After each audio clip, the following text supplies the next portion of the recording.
Hi everyone, कैसे हो आप सब। उम्मीद है सब बहुत बढ़िया होगे, सब बहुत बेहतर होगे और यार मैं भी बहुत बढ़िया हूँ। आज अपन शुरू करने वाले हैं रजिस्ट्रेशन ऑफ चार्ज। तो मैं सीए रोहन गोयल जेकेएससी सूरत के यूट्यूब चैनल पे आपका स्वागत करता हूँ और आज हम शुरू करने वाले हैं chapter number 6 of CA inter law which is registration of charges. तो रजिस्ट्रेशन ऑफ चार्जेस हम लोग शुरू करने वाले हैं और ये जो चैप्टर है इसका नाम है बेटा registration of charges. Chapter number 6 है। 4 से 8 नंबर का पेपर में आ सकता है। आज तक की जो वेटेज रही है वो 4 मार्क्स से 8 मार्क्स में वेरी करता है। अब भैया कौन से सेक्शंस यहाँ पर कवर होने वाले हैं, तो सेक्शन 77 से लेकर और सेक्शन 87 तक कवर होने वाले हैं। पिछली वीडियो में आप लोगों ने बहुत प्यार दिया, उम्मीद है कि आप लोगों को अच्छे लेक्चर्स हमारे लगेंगे और इस यूट्यूब चैनल पे बहुत सारे लेक्चर्स आ रहे हैं और हर सब्जेक्ट की हम कोशिश कर रहे हैं लेक्चर आपको प्रोवाइड करें और डिटेल एनालिसिस के साथ रिवीजन आपको दे। अब यहाँ पर ध्यान रख देना, अब मैं जो शुरू करने वाला हूं वो जो चैप्टर है मैं आपको डिटेल में ही कराऊंगा, हर चीज कवर करेंगे और अपन क्विकली रिकैप करेंगे। तो देखो, मान लो एक कंपनी है और इस कंपनी को चाहिए लोन। तो लोन या बोरोइंग लेने, मान लो 100 करोड़ का लोन लेने इस कंपनी को लोन लेने जाना है। ठीक है। अब इस लोन लेने जब ये गए एसबीआई के पास, तो एसबीआई एक बैंकर है, हम लोग जानते हैं, आप ये समझ लो लेंडर है। ठीक है। अब हम उसके पास गए एसबीआई के पास, एसबीआई एसबीआई एसबीआई हमको लोन चाहिए। तो एसबीआई बोलती है रिलायंस को कि हाँ तुमको लोन तो देंगे, पर हम लोन 100 करोड़ का देने के बदले हमको भी तो कोई सिक्योरिटी चाहिए। कल को तुम किंगफिशर वाले निकल गए तो, कल को तुम भाग गए तो, और तुम फिर पॉडकास्ट करके बोलोगे आई एम नॉट चोर, तो हम थोड़ी मान लेंगे कि तुम चोर नहीं हो। तो भैया हमको क्या चाहिए, सिक्योरिटी चाहिए कि तुम हमारा पैसा लौटा दोगे, तुम हमारा पैसा लौटा दोगे, इस बात की हमको सिक्योरिटी चाहिए। तो बोलते हैं हाँ मालिक सिक्योरिटी देंगे ना, क्या दिक्कत है, सिक्योरिटी देंगे। तो सिक्योरिटी देने के बदले में रिलायंस ने अपनी एसेट रख दी। मान लो रिलायंस की जो एसेट है उसका वैल्यूएशन 150 करोड़ के आसपास का है, तो वो 150 करोड़ की इन्होंने प्रॉपर्टी, ये प्रॉपर्टी के कागज अपने गिरवी रख दिए हैं। किसके पास बेटा, एसबीआई के पास गिरवी रख दिए। अब एसबीआई के पास जब आप गिरवी रखोगे तो समझ लेना आपने अपनी एसेट का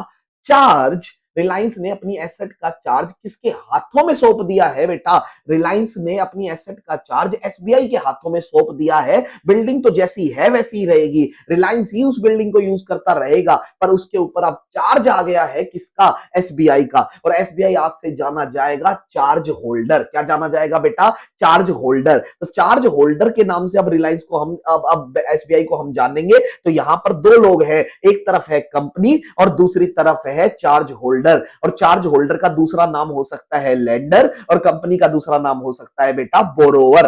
तो बोरोवर कंपनी जो है वो लेने गई थी लोन, जब कंपनी लेने गई थी तो सिक्योरिटी की तरह से उसने अपना लोन लिया और उसके बदले में जब अपनी एसेट को गिरवी रखा तो रिलायंस बन जाता है वहां पर बोरोवर और चार्ज होल्डर बन जाता है एसबीआई। बहुत बढ़िया। तो भैया हमको जल्दी से चार्ज की डेफिनेशन कराओ ना, चार्ज क्या है ये चार्ज। तो भैया चार्ज की डेफिनेशन आप समझो बेटा, कोई भी इंटरेस्ट, इंटरेस्ट मतलब मेरा, मेरा इंटरेस्ट है, या मेरा लियन, लियन का मतलब होता है कब्जा करना, लॉफुल कब्जा कर लेना। ठीक है। तो इंटरेस्ट भी है, मेरा लियन भी हो सकता है, किसके ऊपर, प्रॉपर्टी के ऊपर, एसेट के ऊपर या अंडरटेकिंग। तीन वर्ड है, प्रॉपर्टी, एसेट या अंडरटेकिंग के ऊपर अगर मेरा इंटरेस्ट आ जाना या मेरा लियन आ जाना, किसके ऊपर, एज आ, मैंने क्यों ली थी, तुम सिर्फ सोचो बैंक के पर्सपेक्टिव से, तो बैंक का इंटरेस्ट है, बैंक का लियन है किसके ऊपर, एसेट के ऊपर या प्रॉपर्टी के ऊपर या अंडरटेकिंग के ऊपर एज अ सिक्योरिटी। तो सिक्योरिटी के बदले में हमने ये क्या लिया है, इंटरेस्ट ले लिया है कंपनी की प्रॉपर्टी के अंदर। इसके अंदर क्या भी इंक्लूड है बेटा, मॉर्गेज। अब मॉर्गेज समझो, जब आप कोई इमूवेबल प्रॉपर्टी गिरवी रखवाते हो उसको हम मॉर्गेज बोलते हैं। तो बताओ क्या वर्ड यूज हुआ हमने, इंटरेस्ट या लियन है किसके ऊपर, प्रॉपर्टी के ऊपर, एसेट के ऊपर और अंडरटेकिंग के ऊपर, as a security which include mortgage. तो सेक्शन नंबर 2 के अकॉर्डिंग चार्ज का डेफिनेशन है any interest or lien created on the company's property, asset or undertaking as a security and it include mortgage, and it include बेटा mortgage. अब मेरा एक question है तुम लोगों से कि भैया जब भी चार्ज क्रिएट होगा, जब भी चार्ज क्रिएट होगा, बताओ चार्ज क्रिएट हो गया, किसके फेवर में क्रिएट हुआ, बताओ किसके फेवर में क्रिएट हुआ, किसने किया, रिलायंस ने किया। किसके फेवर में किया, एसबीआई के फेवर में किया। फिर एक तीसरा आदमी है जो तो नारद मुनि जैसा है, कुछ भी करोगे कंपनीज एक्ट में आपको बताने उसके पास जाना पड़ेगा और वो आदमी का नाम है बेटा आरओसी। तो तुमने जब जब चार्ज क्रिएट किया है कंपनी, तूने चार्ज क्रिएट किया तो जाकर किसको बताने का है? आरओसी को बताने का है। ये बात अपने ध्यान में रख लेना। भैया क्यों बताना है हमको आरओसी को? अरे क्यों बताना है? क्यों जाकर चार्ज का रजिस्ट्रेशन कराना है आरओसी के पास? तो चैप्टर का नाम ही है रजिस्ट्रेशन ऑफ चार्ज। तो क्यों जाना है? क्योंकि हमको क्या चाहिए? ट्रांसपेरेंसी। कि हर एक, अब तुमने एक कंपनी की बैलेंस शीट देखी और बैलेंस शीट में दिख रहा है कंपनी के पास 100 करोड़ की एसेट है, 200 करोड़ की एसेट है, 300 करोड़ की एसेट है, पर तुम बेवकूफ, तुमको ये नहीं पता उसके ऊपर चार्ज तो एसबीआई का है। तो पब्लिक के साथ धोखा नहीं करना, बता देना है कि भैया इनके ऊपर तो क्या लगा हुआ है, चार्ज। पर ये तो पता तब चलेगा ना जब जब आप आरओसी को जाकर बताओगे, तो आरओसी बोलेगा भैया इस प्रॉपर्टी पे तो चार्ज लगा हुआ है। तो देखो, लेंडर कौन है अपने एग्जांपल में? बताओ कौन है? एसबीआई। एसबीआई को भी तो प्रोटेक्शन मिलती है, एसबीआई को भी तो क्या मिलता है? हाँ, मेरा चार्ज है इसके ऊपर, इस प्रॉपर्टी के ऊपर मेरा चार्ज है, ये बात का प्रोटेक्शन है एसबीआई के पास। तो लेंडर को भी प्रोटेक्शन मिलता है। और चार्ज अगर रजिस्टर्ड हुआ तो लेंडर को या उस क्रेडिटर को प्रायोरिटी भी मिलती है। प्रायोरिटी आप समझो, कल को अगर कंपनी डिसॉल्व हो जाती है तो सबसे पहले मैं अपनी वो प्रॉपर्टी 150 करोड़ वाली लेने आ जाऊंगा और बोलूंगा भैया बाकी सब पे इसका किसी का और का हक नहीं है, इस पे तो अपना ही हक है। तो बताओ, सिक्योरिटी मिलती है लेंडर को, उसको प्रायोरिटी मिलती है। दोनों वर्ड याद रखना, सिक्योरिटी मिलती है और प्रायोरिटी मिलती है, ठीक है। और याद रखना, मेंटेनेंस भी हो जाता है रिकॉर्ड का। अब एक बात बताओ, चार्ज अगर किसी प्रॉपर्टी पे, तुम कभी किसी कंपनी की प्रॉपर्टी खरीद रहे हो ना, आगे जाकर एक सेक्शन आएगा, तुम कभी भी किसी कंपनी की प्रॉपर्टी खरीद रहे हो ना बेटा, जाकर आरओसी से पहले पूछ लेना, आरओसी मैं इस कंपनी की प्रॉपर्टी खरीद रहा हूं रिलायंस की, क्या इस पे बता दे चार्ज है कि नहीं है। अब अगर ये चार्ज पहले ही रजिस्टर्ड हुआ होगा, रिलायंस ने अगर रजिस्टर्ड कराया होगा, तो आरओसी के रिकॉर्ड में होगा और आरओसी आपको तुरंत बता देगा बेटा ये प्रॉपर्टी मत खरीद लियो, वरना एसबीआई आ जाएगा आपके पास रिकवर करने। तो याद रखना, रिकॉर्ड का मेंटेनेंस भी हो जाएगा क्योंकि ये पब्लिक डॉक्यूमेंट है। तो याद रखना, पहली बात ट्रांसपेरेंसी की वजह से आता है, सिक्योरिटी मिल जाती है, हम लोगों को प्रायोरिटी मिल जाती है लेंडर को, और एक रिकॉर्ड मेंटेन हो जाता है आरओसी के ऑफिस के अंदर। तो ये ध्यान रखना, इस वजह से हम लोग क्या करवाते हैं? रजिस्ट्रेशन कराते हैं चार्ज का। तो charge is ultimately a security for किसके लिए? Repayment of loan. तो भैया एसबीआई को ये डर सता रहा था कि कल को पता नहीं ये लोग हमारा पैसा देंगे कि नहीं देंगे, तो इस बदले में ये एक तरह की क्या है? सिक्योरिटी है। तो charge is nothing but security for repayment of loan. अब अपने को तो डेफिनेशन लिखनी है। तो as per section 2 of the Companies Act 2013, charge बताओ क्या है बेटा? Charge any interest or lien created on the company's property, asset or undertaking as a security and it include mortgage is known as charge। भैया अब देखो, चाहे आप loan, मैं तो आईसीआई का एक एक चीज कवर कराऊंगा, कोई नहीं कराएगा यहां पर आपको यूट्यूब की वीडियोस में। अब आप लोन लेते हो, लोन दो तरफ का है, एक तो टर्म लोन है, एक वर्किंग कैपिटल लोन है। वर्किंग कैपिटल लोन का दूसरा नाम होता है कैश क्रेडिट लोन। अगर आप मशीन खरीदने के लिए लोन ले रहे हो तो वो बेटा टर्म लोन है, और अगर आप धंधा चलाने के लिए, सैलरी देने के लिए वर्कर्स की अगर आपको लोन चाहिए, वर्किंग कैपिटल के लिए आपको लोन चाहिए, तो उसका नाम है वर्किंग कैपिटल लोन। अब ये चार्ज का कॉन्सेप्ट दोनों पे लगता है, चाहे तुम टर्म लोन लो या चाहे तुम वर्किंग कैपिटल लोन लो। आईसीआई ने अपने मॉड्यूल में साफ साफ कहा है कि अगर चाहे कंपनी टर्म लोन लेती है एसबीआई के पास जाकर या वर्किंग कैपिटल लोन लेती है जाकर, तो याद रखना दोनों ही केस के अंदर तो वह ना company either obtain term loan या working capital loan from any financial institution or any other person. तो अगर एसबीआई के पास जाकर तुम लोन लोगे, चाहे वो लोन टर्म लोन हो, चाहे वो लोन वर्किंग कैपिटल लोन हो, और बदले में अगर आपने अपनी प्रॉपर्टी दी है, एसेट दी है या अंडरटेकिंग दी है एज आ सिक्योरिटी, तो याद रखना हम उसको कहते हैं, क्या क्रिएट हो गया है बेटा? उस प्रॉपर्टी पे चार्ज क्रिएट हो गया है। क्या क्रिएट हो गया है बेटा? चार्ज क्रिएट हो गया है in the favour of lender, और आज से ये लेंडर नहीं रहेगा, आज से ये बन जाएगा बेटा चार्ज होल्डर। तो याद रखना, चाहे कंपनी टर्म लोन ले या चाहे कंपनी अगर वर्किंग कैपिटल लोन ले और अपने बदले में अपनी सिक्योरिटी के बदले में अपनी एसेट, अंडरटेकिंग या प्रॉपर्टी अगर एज अ सिक्योरिटी देती है, तो सामने वाले के फेवर में क्या क्रिएट हो जाता है बेटा? चार्ज क्रिएट हो जाता है, और आज से एसबीआई लेंडर ना रहकर चार्ज होल्डर बन जाएगा। क्या बन जाएगा बेटा? Charge holder. तो याद रखना, और अब अगर एक बार तुमने चार्ज क्रिएट कर दिया एसेट के ऊपर, प्रॉपर्टी के ऊपर और अंडरटेकिंग के ऊपर, अगर आपने क्या क्रिएट कर दिया है बेटा? चार्ज। तो याद रखना, ये चार्ज का तो क्या भी कराना पड़ेगा, नारद मुनि के पास जाकर उसको भी बताना पड़ेगा, और वो हमारे केस में कौन है, आरओसी। तो याद रखना, अगर कभी भी चार्ज क्रिएट हो जाता है किसी भी प्रॉपर्टी पे, एसेट पे और अंडरटेकिंग पे, क्योंकि तुमने टर्म लोन लिया है या वर्किंग कैपिटल लोन लिया है और बदले में अपनी एसेट, अंडरटेकिंग या अपनी प्रॉपर्टी गिरवी में रखी है, तो याद रखना तुमको आरओसी को जाकर रजिस्ट्रेशन तो कराना ही पड़ेगा। वाह वाह, क्या बात है सर, बहुत बढ़िया। अब टाइप ऑफ चार्ज, दो टाइप के चार्ज है और यहां से क्वेश्चन आ सकता है। तो टाइप ऑफ चार्ज है, एक फिक्स चार्ज है और अगर एक फ्लोटिंग चार्ज है। फ्लोटिंग का क्या मतलब होता है, बहते रहना, बहते, फ्लोट करना, एक जैसा नहीं है, और फिक्स तो एक जैसा ही है। अब याद रखना, मान लो जिस बिल्डिंग में मैं बैठा हूं, मैं बैंक के पास गया, बैंक लोन चाहिए भाई, लोन चाहिए भाई। मैं मां कसम विजय माल्या जैसा नहीं हूं, मैं नहीं तुम्हारा पैसा पक्का चुकाऊंगा, ठीक है। मैं लोन लेने गया सामने वाले के पास, मैं बोला भैया मैं अपनी बिल्डिंग तुमको गिरवी रखता हूं, अब एक बात बताओ, बिल्डिंग बढ़ जाएगी क्या थोड़े दिन बाद? बिल्डिंग का कुछ चेंज होगा क्या? नहीं होगा भैया। ये कौन सा चार्ज है बेटा? फिक्स चार्ज है। फिक्स चार्ज हमेशा एक स्पेसिफिक एसेट पे क्रिएट होता है, याद रखना। एक स्पेसिफिक एसेट पे क्रिएट किया गया चार्ज फिक्स चार्ज कहलाता है, याद रखना। अब जैसे परमानेंट एसेट पे जब चार्ज क्रिएट करते हो, लैंड एंड बिल्डिंग पे, प्लांट एंड मशीनरी पे, प्रीमाइसिस पे, व्हीकल्स पे, उस चार्ज को हम फिक्स चार्ज बोलते हैं। Which is created on a specific asset is to be called as fix charge, like permanent asset. एक एक मॉड्यूल का वर्ड तुमको क्लियर करा दूंगा, मॉड्यूल पढ़ते रहना और अपना काम करते रहना। एसेट जिसको तुम इजीली पहचान सकते हो, हाँ भाई ये दिख रहा है, ये बिल्डिंग है, ये प्लांट एंड मशीनरी है, ये व्हीकल है, आप इजीली आइडेंटिफाई कर सकते हो। तो जिन एसेट को आप इजीली आइडेंटिफाई कर सकते हो at the time of creation of charge, उन एसेट को हम बोलते हैं बेटा, क्या बोलते हैं? Fix charge. क्या बोलते हैं बेटा? Fix charge. अब फिक्स चार्ज के अंदर क्या करना होता है, अब ध्यान से सुनना। ये प्रॉपर्टी है, बिल्डिंग हो, तुम तो हनुमान जी तो हो नहीं, उठाकर लेके चले जाओगे। तुम तो बैंक के पास वे बैंक हे ले बैंक बैंक बैंक, ये प्रॉपर्टी उठाई और तुम्हारे पास रख दी, ऐसा तो नहीं होता है। तो तुम क्या करते हो, जो अपनी प्रॉपर्टी के कागज होते हैं, प्रॉपर्टी के कागज मतलब क्या क्या बोलते हैं उसको, डिपॉजिट करा देते हो अपना टाइटल डीड। टाइटल डीड क्या है? रजिस्टर। तो रजिस्ट्री जो आपने आपकी बिल्डिंग की जो रजिस्ट्री है, वो आप जाकर बैंक में डिपॉजिट करा देते हो। इस तरह से चार्ज क्रिएट होता है बेटा, किसके ऊपर? Fix charge. फिक्स चार्ज के अंदर बताओ चार्ज कैसे क्रिएट होता है? आप अपनी प्रॉपर्टी के जो पेपर्स है, वो पेपर्स बैंक में जमा करा देते हो, जर्नली ऐसे ही। तो इसको बोलते हैं डिपॉजिट ऑफ टाइटल डीड। क्या बोलते हैं बेटा? Deposit of title deed. तो डिपॉजिट ऑफ टाइटल डीड आप कर देते हो, याद रखना। अब एक बात बताओ, मेरा मन है, मैंने 100 करोड़ का लोन लिया है, 150 करोड़ की प्रॉपर्टी रख दी है, किसको रख दी है? एसबीआई को। अब मेरा मन है, एक बंदा आया, ग्राहक आया, ग्राहक और मेरे को बोला कि भैया ये प्रॉपर्टी बेच दो ना, ये प्रॉपर्टी बेच दो ना, मैं आपको 170 करोड़ देता हूँ। यार 170 करोड़ देता हूँ, मालिक बेच दो ये प्रॉपर्टी। तुम क्या ये प्रॉपर्टी बेच पाओगे? नहीं बेच पाओगे। तो याद रखना, कंपनी ये प्रॉपर्टी नहीं बेच सकती है, याद रखना ये प्रॉपर्टी, क्योंकि इस प्रॉपर्टी पे किसका चार्ज है?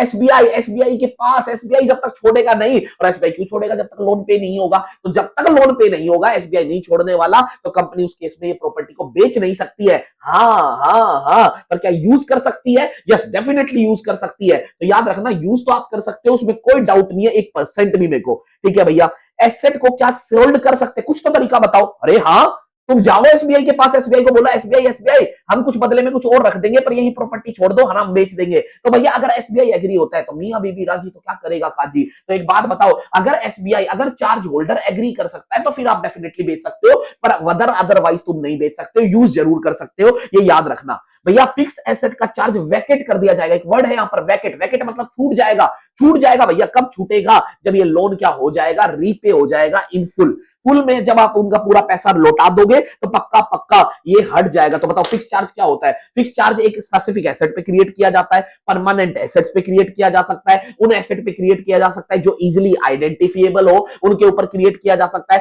क्रिएट करने के लिए आप अपनी टाइटल जो डीड है उसको बैंक के पास, चार्ज होल्डर के पास क्या करवाते हो? डिपॉजिट कराते हो बेटा। आप उस एसेट को बेच नहीं सकते हो without the consent of charge holder. हाँ, उस प्रॉपर्टी को आप जरूर क्या कर सकते हो? यूज कर सकते हो। तो भैया इसके ऊपर फिक्स चार्ज कब हटेगा? वैकेट कब होगा? तब हटेगा जब आप लोन क्या कर दोगे? रीपे। बहुत बढ़िया, क्या पढ़ाया भैया, बहुत बढ़िया। अब एक बात बताओ, फ्लोटिंग चार्ज क्या होता है? फ्लोटिंग चार्ज, फ्लोटिंग, बहता रहना है, बहता रहना है। एक फिक्स एसेट पे चार्ज क्रिएट नहीं हुआ है, एक ग्रुप ऑफ एसेट पे चार्ज क्रिएट हुआ है। जैसे मैंने बोला स्टॉक पे चार्ज क्रिएट हो गया है, और स्टॉक तो आज जो है वो कल नहीं होगा, कल जो है वो परसों नहीं होगा, परसों जो है वो तब नहीं होगा। डेटर के ऊपर चार्ज क्रिएट हुआ, स्टॉक के ऊपर चार्ज क्रिएट हुआ, बीआर के ऊपर चार्ज क्रिएट हुआ, वो बेटा फ्लोटिंग चार्ज है, which is not created on a fix asset, which is created on a general asset or a class of asset. तो जब क्लास ऑफ एसेट पे चार्ज क्रिएट होता है बेटा, हम उसको बोलते हैं क्या? Floating charge. हम उसको क्या बोलते हैं बेटा, फ्लोटिंग चार्ज। तो such asset are of fluctuating nature, not of permanent, fluctuate हिलना, अरे कल कल उसका परसों उसका किसी और का, तो याद रखना फ्लक्चुएटिंग नेचर की एसेट के जब ऊपर क्रिएट होता है तो हम उसको बोलते हैं बेटा फ्लोटिंग चार्ज। जैसे स्टॉक पे क्रिएट हो गया, डेटर पे क्रिएट हो गया, बीआर पे क्रिएट हो गया, that is to be called as floating charge. पर अगर परमानेंट एसेट पे क्रिएट हो रहा है तो वो फिक्स चार्ज है, ये याद रखना। जब क्लास ऑफ एसेट पे क्रिएट हो रहा है तो वो फ्लक्चुएटिंग चार्ज है, फ्लोटिंग चार्ज है, याद रखना। एक बात बताओ, ये वाला चार्ज तो जो आज एसेट है उनपे भी है और जो आने वाली एसेट है उनपे भी होगा, क्योंकि स्टॉक तो आज जो है उस पे भी चार्ज है, और जो तुम कल खरीदोगे उस पे भी चार्ज होगा, और जो तुम बेच दोगे, क्या यहाँ पर भैया हम स्टॉक बेच नहीं सकते, अरे हाँ डेफिनेटली यहाँ पर अगर फिक्स चार्ज है और जिस एसेट के ऊपर फिक्स चार्ज है वो एसेट आप बेच नहीं सकते, पर जिन एसेट के ऊपर फ्लोटिंग चार्ज है आप डेफिनेटली उन एसेट को बेच सकते हो, वो अलाउड है नॉर्मल। अगर बेचूंगा ही नहीं स्टॉक तो बैंक तुम्हारा लोन कैसे चुकाऊंगा, तो याद रखना उन एसेट को हम बेच सकते हैं जिनके ऊपर फ्लोटिंग चार्ज क्रिएट हुआ है, पर जिन एसेट के ऊपर फिक्स चार्ज क्रिएट हुआ है हम उनको बेच नहीं सकते हैं बेटा। ये बात बिल्कुल बिल्कुल अपने कंठस्थ दिमाग में फिट कर लो। बायर क्या को भैया, बायर अब मान लो कोई चीज खरीदने आया, स्टॉक खरीदने आया और हमने बेच दिया, पर इसके ऊपर किसका चार्ज था, इसका चार्ज था एसबीआई का, अब हमने वो चीज बेच दी, तो क्या बताओ बायर को फ्री चार्ज मिलेगा या नहीं मिलेगा? बायर को बेटा विदाउट चार्ज मिलेगा, बायर की कोई लायबिलिटी नहीं है, क्योंकि वो एसेट बेची जा सकती थी, बायर का कोई दिक्कत भी नहीं है इस केस के अंदर, बायर फ्री है, फ्री फ्रॉम चार्ज है। और एक बात बताओ, क्या ये एसेट को, जो एसेट के ऊपर फ्लोटिंग चार्ज क्रिएट हो रहा है, क्या तुम उसको बेच सकते हो? डेफिनेटली भैया बेच सकते हैं, डेफिनेटली भैया बेच सकते हैं, और हमको किसी से चार्ज होल्डर से पूछने की भी जरूरत नहीं है। पर कब तक बेच पाओगे? जिस दिन तक भैया क्या ना लग जाए, क्रिस्टलाइजेशन। अरे अरे क्या साइंस का वर्ड पढ़ा दिया, क्रिस्टलाइजेशन। हाँ भैया, क्रिस्टलाइजेशन का मतलब होता है when floating charge is converted into fix charge, और आप फिक्स चार्ज क्रिएट हो गया मालिक, तो फिक्स चार्ज जिस एसेट पे क्रिएट होता है वो तो तुम बेच ही नहीं सकते हो। तो बताओ फ्लोटिंग चार्ज वाली एसेट को क्या बेचा जा सकता है? यस। फ्लोटिंग चार्ज किस पे क्रिएट होता है? उन एसेट पे क्रिएट होता है जो जनरल क्लास ऑफ एसेट है, उन एसेट पे क्रिएट होता है जो फ्लक्चुएटिंग नेचर की है, उन एसेट पे क्रिएट होता है जो प्रेजेंट एसेट भी है और जो फ्यूचर एसेट भी है, उन पे भी क्रिएट होता है। और फ्लोटिंग चार्ज जिन एसेट पे क्रिएट हो रहा है बेटा, आप उनको डेफिनेटली बेच सकते हो। पर एक बात बताओ, कब नहीं बेच पाओगे? जिस दिन फ्लोटिंग चार्ज किसमें कन्वर्ट हो जाएगा? फिक्स चार्ज में। और फ्लोटिंग चार्ज जब फिक्स चार्ज में क्रिएट होता है ना बेटा, कन्वर्ट होता है ना, हम उस प्रोसेस को बोलते हैं बेटा क्रिस्टलाइजेशन। क्या बोलते हैं बेटा? क्रिस्टलाइजेशन। याद रखना क्रिस्टलाइजेशन, मैंने एक वर्ड लिखा है, चार्ज होल्डर कौन होता है? चार्ज होल्डर एक पर्सन है या एक इंस्टीट्यूशन है जिसके फेवर में क्या क्रिएट हुआ है? चार्ज, लेंडर, एसबीआई, याद करो। ठीक है? अरे भैया क्या बात करा है भैया, ये बताओ यार, बहुत इंपॉर्टेंट क्वेश्चन लग रहा है मेरे को, बहुत ज्यादा इंपॉर्टेंट क्वेश्चन लग रहा है। यस ये इंपॉर्टेंट है। बताओ क्रिस्टलाइजेशन कब कब होता है भैया? भैया क्रिस्टलाइजेशन कब कब होता है? कब कब फ्लोटिंग चार्ज फिक्स चार्ज में कन्वर्ट हो जाता है भैया? ऐसा बताओ ना, कोई केसेस है कि जहां पर फ्लोटिंग चार्ज फिक्स चार्ज में क्रिएट हो जाएगा? अब जिस दिन फ्लोटिंग चार्ज फिक्स चार्ज में क्रिएट होगा आप वो एसेट बेच नहीं पाओगे। आज तक तो बेच पा रहे थे क्योंकि फ्लोटिंग चार्ज था, पर फ्लोटिंग जिस दिन फिक्स में कन्वर्ट हो जाता है हम उस दिन वो एसेट बेच नहीं सकते हैं। और याद रखना जब आप बेच नहीं पाओगे, अब जब आप बेच नहीं पाओगे तो याद रखना उस केस के अंदर, अगर फ्लोटिंग चार्ज के अंदर अगर आप फिक्स चार्ज को बेच नहीं पाओगे तो याद रखना उस प्रोसेस को क्रिस्टलाइजेशन बोलते हैं। भैया क्रिस्टलाइजेशन कब कब होता है? जब कंपनी लिक्विडेट हो जाए या कंपनी वाइंड अप हो जाए, उस दिन क्रिस्टलाइजेशन होता है। जिस दिन आप अपना लोन का रीपेमेंट ना कर पाओ या आप अपनी टर्म्स ऑफ लोन की कंडीशन को ब्रीच कर दो, उस दिन क्रिस्टलाइजेशन हो जाएगा, क्योंकि आप बैंक को डर लग रहा है। ठीक है? तीसरा, जब कंपनी अपना रिसीवर अपॉइंट कर दे। रिसीवर कब अपॉइंट करती है कंपनी? जब इंसॉल्वेंसी में जाती है तो कोर्ट एक बंदा अपॉइंट कर देती है रिसीवर। तो याद रखना जब कंपनी लिक्विडेशन में चली जाए, जब कंपनी लोन्स के टर्म्स को ब्रीच करने लग जाए, जब कंपनी रिसीवर अपॉइंट कर दे या कोई भी ऐसा काम कर दे जो लोन एग्रीमेंट में लिखा हुआ है कि अगर ऐसा कुछ हो गया तो हमको इसको क्रिस्टलाइजेशन मान लेंगे। जैसे कंपनी के अंदर एक आग लग गई और कंपनी का गोइंग कंसर्न हिल गया और ऐसा लिखा हुआ था अगर आपने कुछ भी ऐसा हुआ तो हम इसको क्रिस्टलाइजेशन मान लेंगे, तो फिर ये क्रिस्टलाइजेशन है। और लास्ट, अगर बिजनेस अपना बंद कर दे, कंपनी सीज कर दे, अपना बिजनेस बंद कर दे, तो ये क्रिस्टलाइजेशन हो जाएगा। तो 5 केसेस में क्रिस्टलाइजेशन हो जाता है। जब कंपनी लिक्विडेशन में चली जाए, जब कंपनी टर्म्स ऑफ लोन को ब्रीच करने लग जाए, जब कंपनी अपना बिजनेस सीज कर दे, जब कंपनी अपना कोई रिसीवर अपॉइंट कर दे क्योंकि कंपनी इंसॉल्वेंसी में जाने वाली है, और या याद रखना कोई भी ऐसा इवेंट हैपन हो जाए जो लोन एग्रीमेंट में लिखा है कि it will lead to crystallization, कि अगर ऐसा कुछ हो गया तो हम इसको क्रिस्टलाइजेशन मान लेंगे। ये वेरी वेरी इंपॉर्टेंट क्वेश्चन है। जस्ट गिव मी मैं पानी पी लेता हूं। अब देखो ध्यान से, तो ये पांच पांच प्रोसेस के अंदर, अब एक बात बताओ, इसके अंदर क्रिस्टलाइजेशन के अंदर क्या होता है? क्रिस्टलाइजेशन के अंदर क्रिस्टलाइजेशन के अंदर इन केस, तो बेटा देखो क्रिस्टलाइजेशन कब हो रहा था, 5 केसेस में भैया क्रिस्टलाइजेशन होता है। क्रिस्टलाइजेशन का मतलब क्या है, floating charge is converted into fixed charge. अब मतलब जिस एसेट पे फ्लोटिंग चार्ज लगा हुआ है वो एसेट भी आप बेच नहीं पाओगे, तो मतलब फ्लोटिंग चार्ज के ऊपर फिक्स्ड चार्ज में कन्वर्ट होने के क्रिस्टलाइजेशन बोलते हैं। क्रिस्टलाइजेशन 5 केसेस में हो सकता है। पहली बात, कंपनी लिक्विडेशन में चली जाए, कंपनी अपना बिजनेस बंद कर दे, कंपनी लोन के टर्म्स एंड कंडीशन को ब्रीच करना स्टार्ट कर दे, कंपनी अगर कोई भी ऐसा इवेंट हो जाए जो लोन एग्रीमेंट में लिख रखा है कि जिससे क्या हो जाएगा क्रिस्टलाइजेशन, या लास्ट ऑप्शन कंपनी अपना कोर्ट के थ्रू किसको अपॉइंट कर दे, रिसीवर को। वो कब होता है, इंसॉल्वेंसी के केस में होता है। इन सब में क्रिस्टलाइजेशन है, क्योंकि इन सब में बैंक को डर लग रहा है कि भैया अब हमको हमारे सिचुएशन हाथ से जा रही है, अब हम तुझको एसेट बेचने नहीं देंगे, और अब उसके बाद ये फिक्स चार्ज में कन्वर्ट हो जाएगा, और उसके बाद याद रखना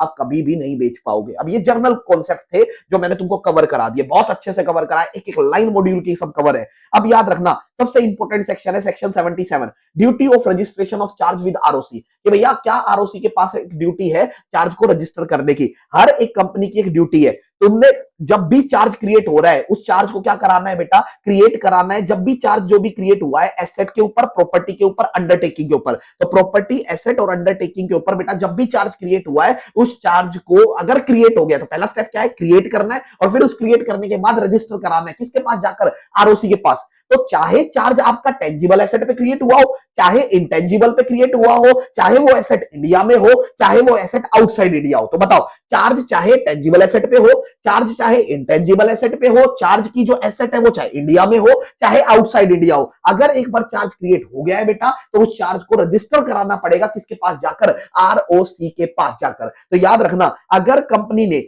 चार्ज क्रिएट किया है in the favour of charge holder, और उस चार्ज को रजिस्टर कराना पड़ेगा आरओसी के पास, अगर चार्ज किसी एसेट के ऊपर, प्रॉपर्टी के ऊपर, अंडरटेकिंग के ऊपर अगर क्रिएट हुआ है, चाहे वो बेशक टेंजिबल हो, इंटेंजिबल हो, इंडिया में सिचुएटेड हो या आउटसाइड इंडिया हो, तो कंपनी की ये ड्यूटी बनती है अंडर सेक्शन 77 सब सेक्शन 1 कि कंपनी को वो चार्ज को रजिस्टर कराना पड़ेगा अगर वो चार्ज क्रिएट हो गया है on the company's property, asset or undertaking, whether such property is tangible or intangible or situated in India or outside India. भैया टेंजिबल एसेट, प्लांट, मशीनरी, किसी पे भी इन्वेस्टमेंट इन डिवेंचर, शेयर, क्या अच्छा इन्वेस्टमेंट पे भी, हाँ शेयर सर्टिफिकेट रखवा लेते हैं भाई का, ठीक है। इंटेंजिबल मतलब कॉपीराइट, गुडविल, ट्रेडमार्क किसी पे भी क्रिएट हो गया हो भैया, चाहे प्रॉपर्टी इंडिया में हो आउटसाइड इंडिया हो, भैया तुमको चार्ज रजिस्टर कराना पड़ेगा अगर एक बार चार्ज क्रिएट हो गया तो। यही 77 बोलता है। तो भैया पहला तो चार्ज हमको क्या करना है, क्रिएट करना है। पहला तो चार्ज क्रिएट करोगे ना तभी तो जाकर रजिस्टर कराओगे। तो चार्ज जैसे ही क्रिएट हुआ चार्ज होल्डर के फेवर में, अब वो कैसे क्रिएट किया जाता है, हर एक स्टैम्प पेपर पे by signing the instrument of charge. क्या वर्ड यूज हुआ,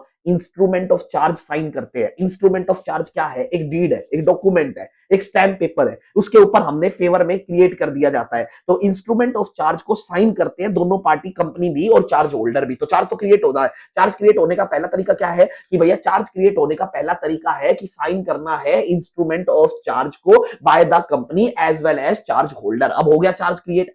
जैसे ही चार्ज क्रिएट हो गया अब कंपनी, पहला बात किसको जाना है, कंपनी को जाना है। कंपनी जाएगी किसके पास जाएगी, आरओसी के पास जाएगी। आरओसी के पास जाएगी, चार्ज क्रिएट होने के 30 डेज के अंदर अंदर जाएगी। याद रखना कंपनी जाएगी, आरओसी के पास जाएगी, चार्ज क्रिएट होने के 30 डेज के अंदर जाएगी, और साथ में क्या लेके जाएगी, copy of instrument of charge. अरे चार्ज क्रिएट किया था ना, साइन कर कर कॉपी पे ऊपर, एक स्टैम्प पेपर के ऊपर, उसको लेके जाना और बोलना कि मालिक मालिक मालिक हमारा रजिस्ट्रेशन कर दो चार्ज का, क्योंकि हमने चार्ज क्रिएट कर दिया in the favour of SBI. कितने दिनों में जाना है तुमको, आरओसी के पास भाग भाग कर जाना है 30 डेज के अंदर अंदर, जब से चार्ज क्रिएट हुआ है। तो जब से चार्ज क्रिएट हुआ है आप आरओसी के पास जाओगे, एक copy of instrument of charge लेकर जाओगे और वो आपका रजिस्ट्रेशन कर देगा आरओसी। अगर तुमने डिबेंचर इशू किए, क्या इशू किए बेटा, डिबेंचर इशू, अभी तक तो लोन ले रखे थे, अब अगर डिबेंचर इशू किए और अगर कोई सिक्योर्ड डिबेंचर इशू करे, सिक्योर्ड मतलब कि भैया अपनी प्रॉपर्टी, मान लो एक बच्चा है कुरतार्थ नाम का, कुरतार्थ नाम के बच्चे को मैं कंपनी हूं, मैंने इसको डिबेंचर इशू कर दिया। अब जब डिबेंचर इशू किया ना बेटा, डिबेंचर इशू जब मैंने किया तो मैंने सिक्योर्ड करा, मैं बोला कुरतार्थ अगर मैं तेरा पैसा ना दे पाऊं ना डिबेंचर का, तो याद रखियो तू मेरा एसी उठा के ले जाइयो। तो एसी के ऊपर किसका चार्ज है, कुरतार्थ का। तो उस केस में सीएचजी 1 फाइल नहीं होता है, सीएचजी 9 फाइल होता है। तो नॉर्मल केस में सीएचजी 1 फाइल होता है, पर डिवेंचर के केस में सीएचजी 9 फाइल होता है। तो आप सीएचजी 1 लेके जाना, कॉपी ऑफ इंस्ट्रूमेंट लेके जाना। तो देखो बेटा एक है हमारे पास क्या, इंस्ट्रूमेंट ऑफ चार्ज, ये लेके जाना है। साथ में क्या लेके जाना है बेटा, CHG1 लेके जाना है। अरे भैया दो डॉक्यूमेंट है, CHG1 देख लो, CHG1, और फिर भैया क्या देख लो, भैया देख लो, बताओ क्या देख लो, instrument of charge, instrument of charge. और भैया क्या लेके जाना पड़ेगा, अरे क्या लेके जाना पड़ेगा, फीस के बिना काम नहीं चलने वाला है। तो तीन चीजें लेकर जाएंगे, instrument of charge, CHG1 along with fees. किसके पास पहुंच जाएंगे, आरओसी के पास। 30 डेज में पहुंच जाएंगे, आरओसी कर देगा रजिस्ट्रेशन। और अगर डिवेंचर का केस हुआ तो CHG9 लेके जाएंगे। ये फॉर्म है, फॉर्म इलेक्ट्रॉनिक फॉर्म। अरे भैया क्या बात कर दी, अरे भैया आपने तो डायग्राम भी बनाया है। हाँ, CHG1 बताओ कौन फाइल करता है, कंपनी करेगी, और 78 में चार्ज होल्डर करेगा। यहां पर भी कंपनी करेगी और चार्ज होल्डर करेगा। याद रखना 30 डेज के अंदर अंदर करना है, जब से चार्ज क्रिएट हुआ था। यहां पर भी 30 डेज में करना है, जब से चार्ज क्रिएट हुआ था। याद रखना यहां पर अगर आपने कोई लोन लिया है किसी बैंक से या किसी पर्सन से, तब होता है CHG1। और अगर आपने डिवेंचर इशू किए हैं, सिक्योर्ड डिवेंचर इशू किए हैं, तो वहां पर CHG9 जाता है। क्या बात है भैया, मजा आ गया। तो एक बात बताओ, सबसे पहले चार्ज क्रिएट करोगे? हाँ, चार्ज क्रिएट करने के लिए क्या करना पड़ेगा, साइन। क्या, इंस्ट्रूमेंट को बताओ क्या बोलते हैं, legal document, written document of charge. कौन साइन करेगा, कंपनी भी और चार्ज होल्डर भी। अब कर दिया तुमने, इंस्ट्रूमेंट ऑफ चार्ज कर दिया। अब भागकर कहां जाओ, भागकर बताओ कंपनी कहां जाएगी। सबसे पहला ऑप्शन किसके पास है, कंपनी के पास, सेक्शन 77 में। और अगर कंपनी ना कराए तो चार्ज होल्डर के पास ऑप्शन है, कौन से, 78 में, जो मैं अगला पढ़ाने वाला हूं। बताओ कितने दिनों के अंदर अंदर जाना है भैया, 30 days from the creation of charge. आप क्या लेकर जाओगे, CHG1, साथ में copy of instrument of charge, और साथ में फीस। तीन चीजें लेके जानी थी। बताओ, CHG1 या CHG9 plus copy of instrument of charge plus fees लेकर जाना और चार्ज रजिस्टर करा लेना। किसके पास, ROC के पास। किसके पास करा लेना बेटा, ROC के पास। बहुत बढ़िया भैया, क्या बात, मजा आ गया। इंस्ट्रूमेंट ऑफ चार्ज, अरे डॉक्यूमेंट ही है। Instrument of charge loan agreement हो सकता है, डिवेंचर एग्रीमेंट हो सकता है, हाइपोथिकेशन डीड हो सकती है, मोर्गेज डीड हो सकती है। डीड मतलब क्या होता है, अरे लीगल डॉक्यूमेंट। डीड मतलब क्या, लीगल डॉक्यूमेंट, स्टैम्प पेपर पे दो पार्टी साइन कर रही हैं। हाँ, ये हो रहा है भैया, मैंने आपसे लोन ले रखा है, पर नोट बोलते हैं बहुत सारी जगहों पर। क्या बोलते हैं बेटा, पर नोट ले रखा है, स्टैम्प पेपर पे ले रखा है। वो इंस्ट्रूमेंट ऑफ चार्ज है, वो इंस्ट्रूमेंट ऑफ चार्ज है। वो that is we called instrument of creation of charge. तुमने कर दिया, उसके बाद सेकंड स्टेप है, पहले तो क्रिएट करना है। क्रिएट करने के लिए साइन करना पड़ता है, क्या, instrument of creation of charge. Sign कर दिया तुमने, उसके बाद आरओसी के पास जाना पड़ता है और रजिस्टर कराना पड़ता है और बोलना है मालिक तुम 30 डेज के अंदर अंदर चले जाओ और रजिस्टर करा लो। या तो CHG1 लेके जाना पड़ेगा या CHG9 लेके जाना पड़ेगा। वाह क्या बात है भैया। अब एक क्वेश्चन आईसीआई का फेवरेट क्वेश्चन है, verification of instrument of charge. अरे वेरिफिकेशन भी करवाओगे इस इंस्ट्रूमेंट ऑफ चार्ज की? हाँ, हमने तो, आरओसी कह रहा है भाई हमने तो चार्ज रजिस्टर कर दिया है, किसके फेवर में, SBI। क्या पता धोखा हो गया हो, क्योंकि प्रॉपर्टी SBI के नाम पे हो ही ना, ये प्रॉपर्टी कंपनी ने कोई लोन नहीं ले रखा, फिर SBI के पास आ गए, तो भैया हम तो वेरिफिकेशन कराएंगे इस प्रॉपर्टी की। तो याद रखना, इंस्ट्रूमेंट की वेरिफिकेशन कराने के लिए इस इंस्ट्रूमेंट का क्या भी कराया जाता है, वेरिफिकेशन कराया जाता है। वेरिफिकेशन डिपेंड करता है प्रॉपर्टी इंडिया में है या प्रॉपर्टी आउटसाइड इंडिया है। फेवरेट क्वेश्चन है आईसीआई का। बताओ अगर प्रॉपर्टी इंडिया में है तो बताओ कौन वेरिफिकेशन करेगा, डायरेक्टर ऑफ द कंपनी कर सकता है, which is authorised by board resolution. अगर प्रॉपर्टी इंडिया में तो डायरेक्टर के पास एक ऑप्शन है, या कौन कर सकता है, कंपनी का CS कर सकता है, तीन लोगों को ऑप्शन दिया है, या कंपनी का कोई भी अथोराइज ऑफिसर कर सकता है। मेरे साथ बोलो, अगर प्रॉपर्टी इंडिया में है तो भैया पहला ऑप्शन किसके पास है, डायरेक्टर के पास, दूसरा ऑप्शन किसके पास है, CS के पास, या तीसरा ऑप्शन किसी के पास है, any other person authorised by board of director. बहुत बढ़िया, क्या बात है भैया, बहुत बढ़िया। अगर प्रॉपर्टी आउटसाइड इंडिया है तो भैया पहला ऑप्शन कॉमन सील से कर दो, कंपनी की कॉमन सील लगाओ, खत्म। कॉमन सील का ऑप्शन अगर प्रॉपर्टी इंडिया में है तो वहां नहीं है ऑप्शन। दूसरा डायरेक्टर के पास ऑप्शन है, तीसरा CS के पास ऑप्शन है, चौथा authorise officer of charge holder के पास ऑप्शन है। तो चार्ज होल्डर का अथराइज ऑफिसर भी कर सकता है। और मैं तुमको बताऊं, एम्बेसी ऑफ उस कंट्री के एम्बेसी, कोई नोटरी, कोई भी इंटरेस्टेड पर्सन लाइक लेंडर, कोई भी कर सकता है, कोई दिक्कत की बात नहीं है। तो याद रखना, अगर प्रॉपर्टी इंडिया में तो तीन लोगों के पास वेरिफिकेशन करने का चांस है, पहला डायरेक्टर के पास, दूसरा CS के पास, और तीसरा चार्ज होल्डर के अथराइज ऑफिसर के पास। कौन होता है अथराइज ऑफिसर, मैनेजर बैंक का, ठीक है, उसके पास ऑप्शन है। भैया क्या बात है। अगर प्रॉपर्टी आउटसाइड इंडिया है तो पहला ऑप्शन है कंपनी की कॉमन सील काम आ जाएगी, दूसरा डायरेक्टर काम आ सकता है, तीसरा CS काम आ सकता है, और चौथा अगर इंडिया के बाहर है तो वहां की एम्बेसी या वहां के नोटरी से साइन करा के लाओगे तो भी हम मान लेंगे, या any other interested person like lender तो मान लेंगे। बहुत बढ़िया, क्या बात है भैया। भैया अब भैया एक्सटेंशन ऑफ टाइम दो। भैया कितने दिनों में कराना था तुमको चार्ज रजिस्टर, कितने दिनों में कराना था, 30 डेज में। ये सिर्फ 77 पे ही दिमाग है, एक्सटेंशन। अरे भैया क्या बात कर रहे हो, एक्सटेंशन भी देना पड़ेगा। अब देखो अगर चार्ज, यहां पर अमेंडमेंट थी, यहां पर आई थी बेटा अमेंडमेंट, अमेंडमेंट आई लॉ में और ये पूछ लेते हैं तो ध्यान रखना, अगर चार्ज 2 नवंबर 2018 से पहले क्रिएट हुआ या चार्ज 2 नवंबर 2018 के बाद क्रिएट हुआ, अब दोनों में फर्क है। अगर चार्ज 2 नवंबर 2018 से पहले क्रिएट हुआ तो याद रखना आपको आरओसी के पास भागकर जाना है 30 डेज में, वही सेम नियम था। ठीक है, आज भी 30 डेज में ही जाना है। अगर 2 नवंबर 2018 के बाद हुआ चार्ज क्रिएट तो भी 30 डेज में ही आरओसी के पास जाना है। और बताओ क्या पे करनी है? Normal fees. क्या पे करनी है बेटा? Normal fees. सारा फीस का ही खेल है यहां पर अगर मान लो तुम 30 डेज में फेल हो गए, तुम नहीं करा पाए, अरे नहीं करा पाए, तो बताओ कंपनीज एक्ट का एक नियम है, आप 300 दिन तक करा सकते हो, आप 300 दिन तक करा सकते हो भैया, कोई दिक्कत की बात नहीं है। 30 डेज में फेल हो गए तो कंपनीज एक्ट का नॉर्मल नियम लगता था 300 दिन में करा लो, कोई दिक्कत नहीं है। पर क्या पे करनी पड़ेगी? Additional fees. क्या पे करनी पड़ेगी? Additional fees. एडिशनल दे दो थोड़ा सा माल जल्दी से, ठीक है, एडिशनल फीस दे दोगे तो भैया आपको आपका रजिस्ट्रेशन कर देंगे, अगर 2 नवंबर 2018 से पहले हुआ होगा तो। बहुत बढ़िया। अगर 300 दिन में भी नहीं करा पाए, अरे निर्लज किस्म के आदमी हो रे तुम, 30 दिन का ऑप्शन था नहीं कराया, 300 दिन तक का ऑप्शन था नहीं कराया। अब भैया हम बकसने वाले नहीं है, क्योंकि अब हमारा हो गया है, हमको लगता है कि भैया वो अमेंडमेंट वाला दिन आ गया है, तो 2 नवंबर 2018 अगर आ जाए तो उसके 6 महीनों के अंदर अंदर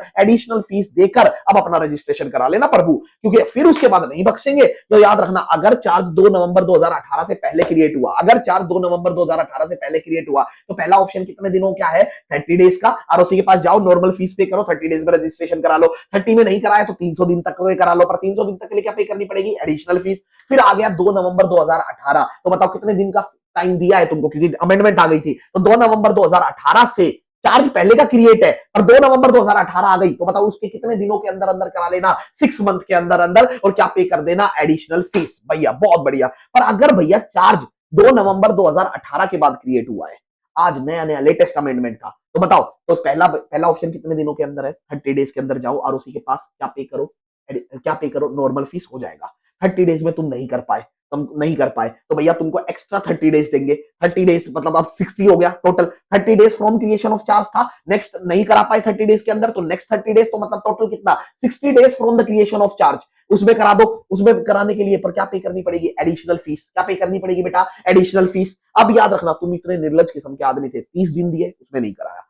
फिर अगले 30 दिन दिए उसमें भी नहीं कराया, फिर हम आपको नेक्स्ट कितने और दिन देंगे? 60 डेज देंगे। पर जब 60 डेज देंगे ना, तो तुमको पहले 30 डेज के लिए नॉर्मल फीस है, नेक्स्ट 30 डेज के लिए एडिशनल फीस है, पर अगले वाले 60 डेज के लिए एक नई फीस आ गई है, एड वलरम। एड वलरम फीस होती है on the basis of the value of security. आप किसी वैल्यू ऑफ सिक्योरिटी, मान लो 100 करोड़ की सिक्योरिटी है तो इतना रुपया लेंगे, 200 करोड़ की सिक्योरिटी है तो इतना रुपया लेंगे, 400 करोड़ की सिक्योरिटी है तो इतना रुपया लेंगे। तो एड वलरम फीस का मतलब समझो, ad valorem fees on the basis of value of security, जो फीस क्रिएट होती है वो एड वलरम फीस होती है। तो याद रखना, अगर बेटा याद रखना, टोटल दिन कितने मिले? अगर चार्ज 2 नवंबर 2018 के बाद हुआ, 2 नवंबर 2018 के बाद हुआ, तो जब से चार्ज क्रिएट हुआ था उसके फर्स्ट 30 डेज में चले जाओ, क्या पे कर दो? Normal fees.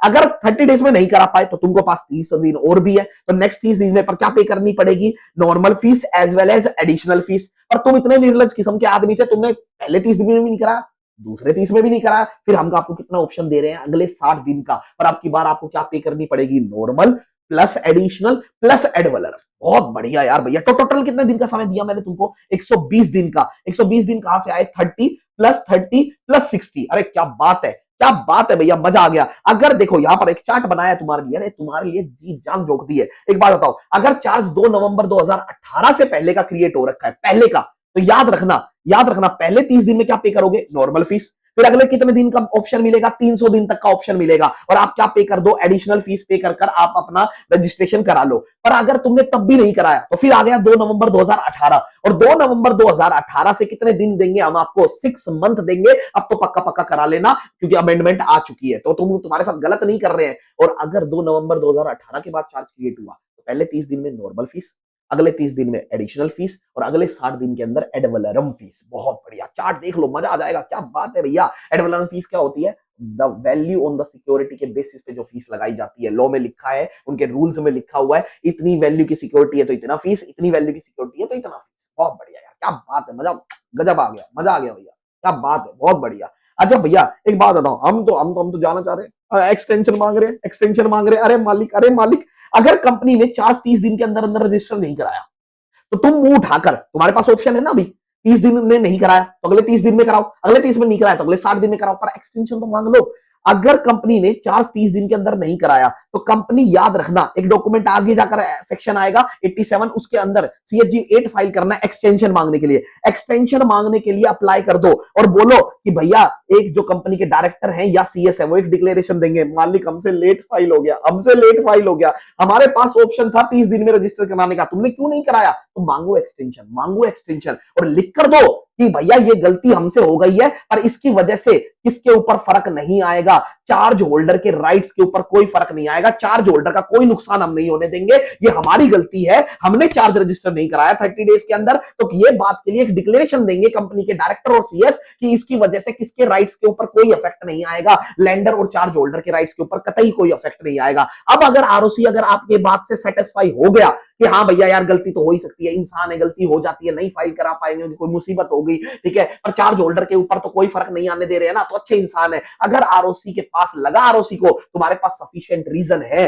ROC को लगा, ROC सेटिस्फाई हो गया, तुम्हारे पास सफिशिएंट रीजन है CHG 1 और 9 ना फाइल करने के, तो आपको अलाउ कर देगा कि भैया तुम क्या करो, 30 दिन के बाद भी पे कर दो, पर क्या पे करनी पड़ेगी, एडिशनल फीस या एड वैलोरम फीस। तो ये तो आसान है, अरे बिना फीस दिए जाओगे क्या, माफी कर दी तो माफी कर दी, पर फीस तो पे करनी पड़ेगी ना। हाँ मालिक, फीस पे करने के लिए तैयार हो, फीस पे करने के लिए तैयार हो, डिक्लेरेशन के साथ आओ, सफिशिएंट रीजन दो, हम आपको दे देंगे एक्सटेंशन ऑफ टाइम, ले जाओ एक्सटेंशन ऑफ टाइम। बट रहा है ना एक्सटेंशन ऑफ टाइम, तो बेटा ऐसा नहीं होता है कि 30 दिन के अंदर अंदर नहीं पे किया तो भैया हाँ एडिशनल फीस है, पर एडिशनल फीस पे करने के लिए पहले क्या फाइल करनी पड़ेगी, डिक्लेरेशन, क्या फाइल करना पड़ेगा CHG 8, और क्या बोलना पड़ेगा, मालिक हो गई गलती, और ROC अगर सेटिस्फाई हो गया कि तुम्हारे पास क्या है सफिशिएंट रीजन और तुम क्या भरने को तैयार हो, एडिशनल या एड वैलोरम फीस, फिर वो तुमको दे देगा एक्सटेंशन ऑफ टाइम। बहुत बढ़िया भैया, और लिखित में देना, कंपनी के डायरेक्टर और CS लिखित में देंगे कि भैया चार्ज होल्डर के राइट्स के ऊपर कोई इफेक्ट आने वाला नहीं है, उनके राइट एडवर्सली इफेक्ट नहीं होंगे, गलती हमसे हुई है, चार्ज होल्डर क्यों भुगतेगा भाई, चार्ज होल्डर क्यों भुगतेगा।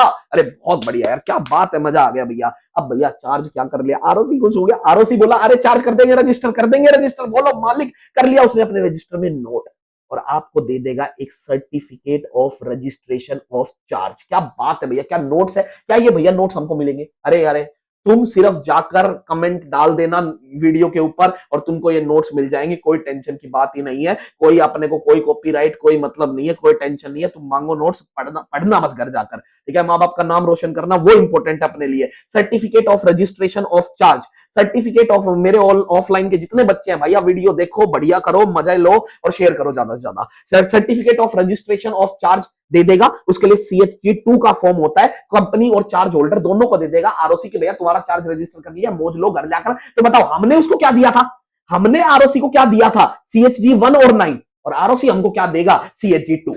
बताओ किस किस को देगा, कंपनी को भी और चार्ज होल्डर को भी। तो याद रखना, हम देंगे 1 और 9, वो हमको देगा 2। भाई बहुत बढ़िया, और 2 का मतलब क्या है, certificate of registration of charge, इसका मतलब अब तुम्हारा चार्ज क्या हो चुका है, रजिस्टर। अरे क्या बात है भैया, बहुत ही बढ़िया भाई, बहुत ही बढ़िया, और ये अपने आप में कंक्लूसिव एविडेंस है कि तुमने चार्ज रजिस्टर करा लिया। एक बार अगर तुमको CHG 2 मिल गया, तुम्हारा काम खत्म, जय प्रभु, बहुत बढ़िया, कोई टेंशन लेने की जरूरत अब नहीं है। और सेक्शन 77 क्या भैया हर टाइप के चार्ज पे लगता है, बस उन चार्ज पे नहीं लगता है जो किसने मना किए हैं, RBI, वो तो मालिक है ना, वो बोलते हैं इन चार्ज को रजिस्टर कराने की जरूरत नहीं है, इन चार्ज को कोई रजिस्टर कराने की जरूरत नहीं है। तो जहां पर RBI ने मना कर दिया है वो चार्ज पे सेक्शन 77 अप्लाई नहीं होता है, मतलब वो आपको ROC को जाकर रजिस्टर कराने की जरूरत नहीं है। क्या बात है भैया, क्या आपने हमको सेक्शन 77 पढ़ा दिया है, अरे बिल्कुल सेक्शन 77 पढ़ा दिया है। तो याद रखना, अगर चार्ज क्रिएट हो गया 20/1/2025 को, तुमने रजिस्टर कराया 5/2/2025 को, याद रखना, अरे हाँ हाँ,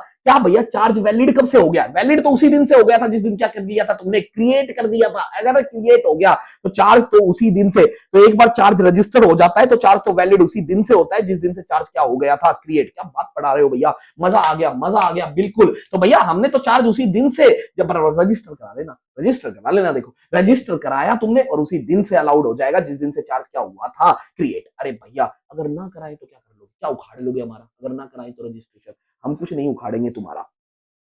अगर चार्ज रजिस्टर नहीं हुआ तो याद रखना, ये चार्ज वॉइड हो जाएगा अगेंस्ट द लिक्विडेटर और अदर क्रेडिटर। भैया अगर मान लो वाइंडिंग अप हो रहा है कंपनी का और चार्ज रजिस्टर है नहीं, तो अब तुम भी वैसे ही हो जैसे अनसिक्योर्ड क्रेडिटर है। आपका लोन हम पे करेंगे, लोन में कोई दिक्कत नहीं है, लोन तो पे करना पड़ेगा, पर सिक्योरिटी का राइट गया। अब आप ऐसे ही हो जैसे अनसिक्योर्ड हो। तो भैया जब भी तो वाइंडिंग अप के टाइम पे चार्ज को क्या कर दिया जाएगा, इग्नोर। वरना तुम लाइन में सबसे पहले आते भीख मांगने, तुम बोलते अरे मालिक ये एसेट तो मेरी है, मैं लेके जाऊंगा, अरे बिल्डिंग तो मेरी है, इस पे किसी और का हक नहीं है, ये तो अपना माल है, बाकी तुम बांट लो जिसमें बटेगा।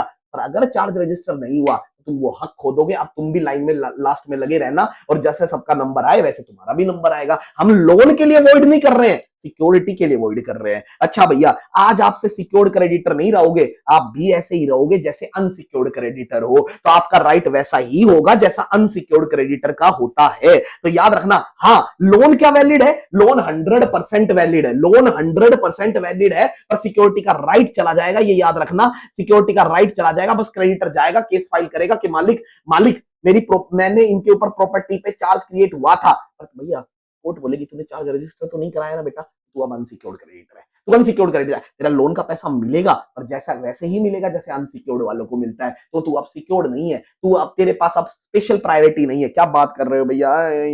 और याद रखना पेनल्टी तो लगाएंगे लगाएंगे, पेनल्टी के अलग से सेक्शन है 86, वो भी लगेगी आप पे, याद रखना वो भी लगेगी। तो याद रखना कॉन्सिक्वेंसेस में मैंने तुमको पहले ही बताया है, याद रखना अगर कॉन्सिक्वेंस हो गया, अगर कॉन्सिक्वेंस हो गया तो अगर मान लो, याद रखना, अगर मैं एक एग्जांपल दे रहा हूं, मान लो एक कंपनी है, लोन लिया 1 करोड़ का, लोन लिया बैंक से बी से 2 करोड़ का, ठीक है, और एसेट रख दी 2 करोड़ की। हालांकि ये केस पॉसिबल नहीं है, ये हो नहीं सकता है, बहुत आसान नहीं है। तो याद रखना अगर मान लो प्रॉपर्टी 4 करोड़ की भी होती तो याद रखना अब आपने रख दिया, इसको भी चार्ज क्रिएट किया, इसका भी चार्ज क्रिएट हुआ। चार्ज तो बैंक ए के फेवर में पहले क्रिएट हुआ था, और रजिस्टर्ड बैंक बी के फेवर में जल्दी क्रिएट हुआ। तो आप तो रजिस्ट्रेशन से देखोगे इनका तो चार्ज क्रिएट हुआ ही नहीं, तो लोन तो अलाउड है, पर बेटा सबसे पहली प्रायोरिटी बताओ किसको मिलेगी, बैंक टू को मिलेगी। बैंक टू अपना लेके चला जाएगा और बैंक वन को फिर कुछ नहीं मिलेगा, वो अनसिक्योर्ड क्रेडिटर की तरह है। तो प्रॉपर्टी पे राइट उसी दिन से आता है, राइट तो उस दिन से आ जाएगा जिस दिन से चार्ज क्रिएट हुआ होगा, पर चार्ज क्या करवाना पड़ेगा,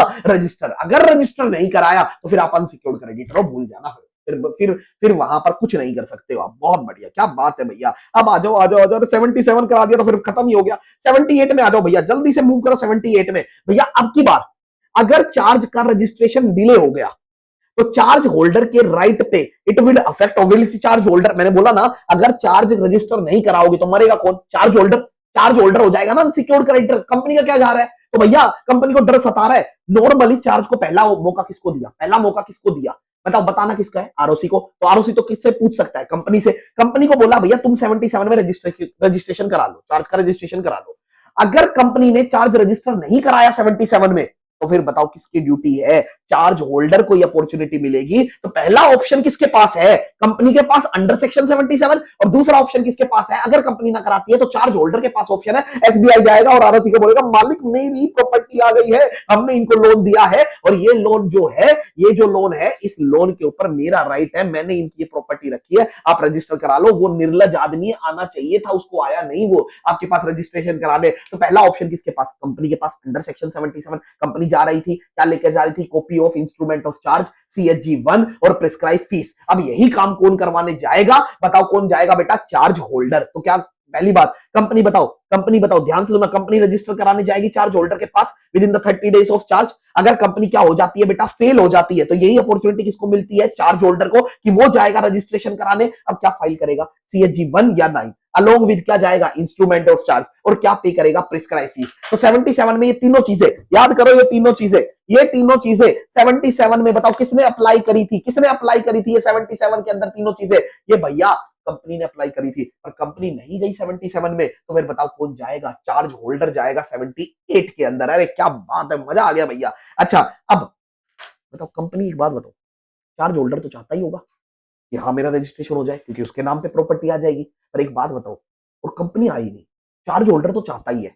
कल को अगर लिख दिया आरओसी ने कि चार्ज होल्डर की प्रॉपर्टी है, हो सकता है झूठा हो, तो क्या आरओसी को कंपनी से नहीं पूछ लेना चाहिए, तो कंपनी से पूछती है। आरओसी नोटिस देगा अब कंपनी को, कंपनी कौन आया है, चार्ज होल्डर आया है, और ये बोल रहा है कि ये कंपनी से तुमने लोन उठाया हमारे से, और ये प्रॉपर्टी अब हमारे नाम पे है, तू क्यों नहीं आया बे 77 में, अरे तू क्यों नहीं आया। तो बोला या तो कंपनी ऑब्जेक्शन फाइल कर देगी, मालिक झूठ बोल रहा है, अबे झूठ बोल रहा है, मालिक चिंता मत करो, मालिक उसने ऑब्जेक्शन लगा दिया। और बोला मालिक हम खुद ही आ रहे हैं 77 में, थोड़ा वेट करो, हमसे गलती हो गई है, वेट का टाइम तो दिया था ना मैंने उनको, या कंपनी ने उनको अपना सफिशिएंट रीजन दे दिया कि इसलिए हमने रजिस्ट्रेशन नहीं करा, हमारा विवाद चल रहा है, तो कंपनी ने ऑब्जेक्शन फाइल कर दी कि हम खुद ही आ रहे हैं या हमारे पास सफिशिएंट रीजन है ना करवाने की, क्योंकि हमारा विवाद चल रहा है। तो बताओ उस केस में क्या आरओसी रजिस्टर करेगा? नहीं करेगा। आरओसी कहेगा अरे आ रहा है, वो आ रहा है, आ रहा है, वेट कर वेट कर। पहला ऑप्शन किसके पास है? 77 में कंपनी के पास है। तो याद रखना, अगर कंपनी ने ऑब्जेक्शन फाइल कर दिया तो आरओसी रजिस्ट्रेशन नहीं करेगा, या कंपनी ऑब्जेक्शन फाइल नहीं करेगी, या ऑब्जेक्शन फाइल नहीं करेगी। अगर कंपनी का ऑब्जेक्शन फाइल नहीं किया तो इसका मतलब संदेह नहीं हो रहा है, चार्ज होल्डर आया कंपनी से नोटिस पूछकर, आरओसी ने पूछा अरे तू क्यों नहीं आया, वो कुछ रिप्लाई नहीं कर रहा है, कोई ऑब्जेक्शन फाइल नहीं कर रहा है, तो फिर उस केस में आरओसी क्या कर देगा? चार्ज को रजिस्टर, कंपनी को नोटिस देने के बाद कितने दिन का समय दिया जाता है? 14 डेज। 14 डेज तक उसका वेट करेंगे। अरे हे ये चार्ज होल्डर आया बे, चार्ज होल्डर आया, तू क्यों नहीं आया 77 में? या तो वो बोल देगा मालिक मैं आ रहा हूं, रुको रुको, उसको रोक के रखो, तो फिर बोलेगा भैया रुक जा तू, वो आ रहा है 77 में। या वो बोलेगा हम दोनों का विवाद चल रहा है, हमारे पास सफिशिएंट रीजन है, मत करना तुम रजिस्टर, तो वो नहीं करेगा, वो कुछ भी रिप्लाई नहीं करता है। अरे क्या क्या हीर रान जाओगे, सारी जिंदगी वेट करते रहोगे? नहीं, 14 दिन का वेट करेगा आरओसी। तुमने कोई रिप्लाई नहीं किया ना, वो रजिस्टर कर देगा, इसके नाम पे चार्ज, चार्ज होल्डर। मजा आ गया। अब एक बात बताओ, अगर अगर एप्लीकेशन बताओ किसने दी है? चार्ज होल्डर ने दी है अंडर 78, चार्ज होल्डर ने एप्लीकेशन दी है अंडर 78, याद रखना 78 के अंदर चार्ज होल्डर ने एप्लीकेशन दी है। फीस भी किसने पे करी है? चार्ज होल्डर ने। फीस भी बेटा बताओ किसने पे करी है? चार्ज होल्डर ने। अरे भैया क्या बात कर रहे हो, हाँ हाँ, तीन चीजें लेकर गया चार्ज होल्डर। पर एक बात बताओ, ये फीस तो किसको पे करनी चाहिए थी? कंपनी को। और कंपनी आई नहीं 77 में रजिस्ट्रेशन कराने, तो कौन आया? Charge holder. फीस भी किसने पे करी? Charge holder. एक बात बताओ, क्या क्या ये चार्ज होल्डर को फीस मिलनी नहीं चाहिए? रिम्बर्समेंट नहीं होना चाहिए इस फीस का? बताओ वो किससे रिम्बर्समेंट लेगा? अगर जो भी उसने फीस पे करी होगी, नॉर्मल या एडिशनल या एडवलर, सारी की सारी फीस रिकवर करेंगे कंपनी के साथ। अरे कंपनी घटिया आदमी, एक तो तुम 77 में आए नहीं और हम तुम्हारी जगह आए, तो हम क्यों फीस दें? जो हम फीस पे कर चुके हैं तुम हमको रिम्बर्स करो, सारी फीस रिकवर कर लेगा। बहुत बढ़िया भैया। अब 78 में बताओ किसने रजिस्ट्रेशन कराया? सीएचजी 1 और 9 अब की बार लेकर कौन पहुंचा था? Charge holder. तो बताओ क्या रजिस्ट्रेशन करने के बाद सीएचजी 2 वापस मिलेगा? यस। किसको मिलेगा? कंपनी को भी और चार्ज होल्डर को भी। बताओ कौन देगा? आरओसी। आरओसी क्या देगा बेटा? Certificate of registration of charge. अरे बाप कसम, मजा आ गया भैया, क्या बात है। तो 77 खत्म, 78 खत्म। अरे बहुत बढ़िया, क्या बात कर रहे हो भैया, मजा आ गया। फिर आता है बेटा, बताओ कौन सा? 79। अब तो मैं तुमको मक्खन की तरह करा दूंगा जल्दी जल्दी, ठीक है भैया। 79, 79 के अंदर बताओ क्या? एक्विजिशन। एक्विजिशन, एक्विजिशन मतलब क्या होता है? खरीदना, खरीदना। अगर हमने कोई प्रॉपर्टी खरीदी, उस प्रॉपर्टी पर चार्ज लगा हुआ था, अरे ये तो मुर्गा कट गया भाई, ठीक है। अगर कोई प्रॉपर्टी हमने खरीद ली और जिसके ऊपर ऑलरेडी चार्ज लगा हुआ था, या दो वर्ड से डील करता है, मॉडिफिकेशन ऑफ चार्ज। मॉडिफिकेशन समझो क्या होता है? चेंज हो रहा है चार्ज। तो एक बात बताओ, मैंने दो केस में डिवाइड करा क्योंकि सेक्शन 2 में बहुत सारे लोगों को कंफ्यूजन है इस सेक्शन के अंदर। Acquisition of property which is subject to charge by company. आपने एक ऐसी प्रॉपर्टी खरीद ली, मान लो कृतार्थ है, रिलायंस की वो प्रॉपर्टी खरीद ली जिसपे एसबीआई का चार्ज था। अभी भाई रिलायंस की वो प्रॉपर्टी खरीद ली जिसपे जिसपे किसका चार्ज था? जिसपे किसका चार्ज था? कंपनी का। और जिसपे एसबीआई का ऑलरेडी चार्ज था। यह चार्ज मॉडिफाई हो रहा है। इन दोनों केसेस में सेक्शन 77 अप्लाई हो जाता है, याद रखना। सेक्शन 77 एप्लीकेबल है दोनों केस के अंदर। अब एक बात बताओ, अगर कंपनी ने एक्वायर कर ली, परचेज कर ली any property of another company जिसके ऊपर ऑलरेडी चार्ज था, ध्यान सुनना, एसबीआई ने सॉरी रिलायंस ने एसबीआई से लोन लिया था और अपनी एक 150 करोड़ की प्रॉपर्टी एसबीआई को दे दी थी। अब वो वाली प्रॉपर्टी टाटा ने खरीद ली। तो बताओ एक दूसरी कंपनी किसी और कंपनी की वो प्रॉपर्टी अगर खरीद लेती है जिसपे ऑलरेडी चार्ज लगा हुआ है, ऑलरेडी सेक्शन 77 अप्लाई है, तो याद रखना 79 भी लग जाएगा। क्या भी लग जाएगा भैया? 79 भी लग जाएगा। जो न्यू बायर है, न्यू बायर बोलो कौन है? टाटा। टाटा को भी चार्ज अब क्या कराना पड़ेगा? अपने नाम पे रजिस्टर कराना पड़ेगा अंडर सेक्शन 77। पहले ये बताओ चार्ज किसके नाम पे रजिस्टर था? रिलायंस।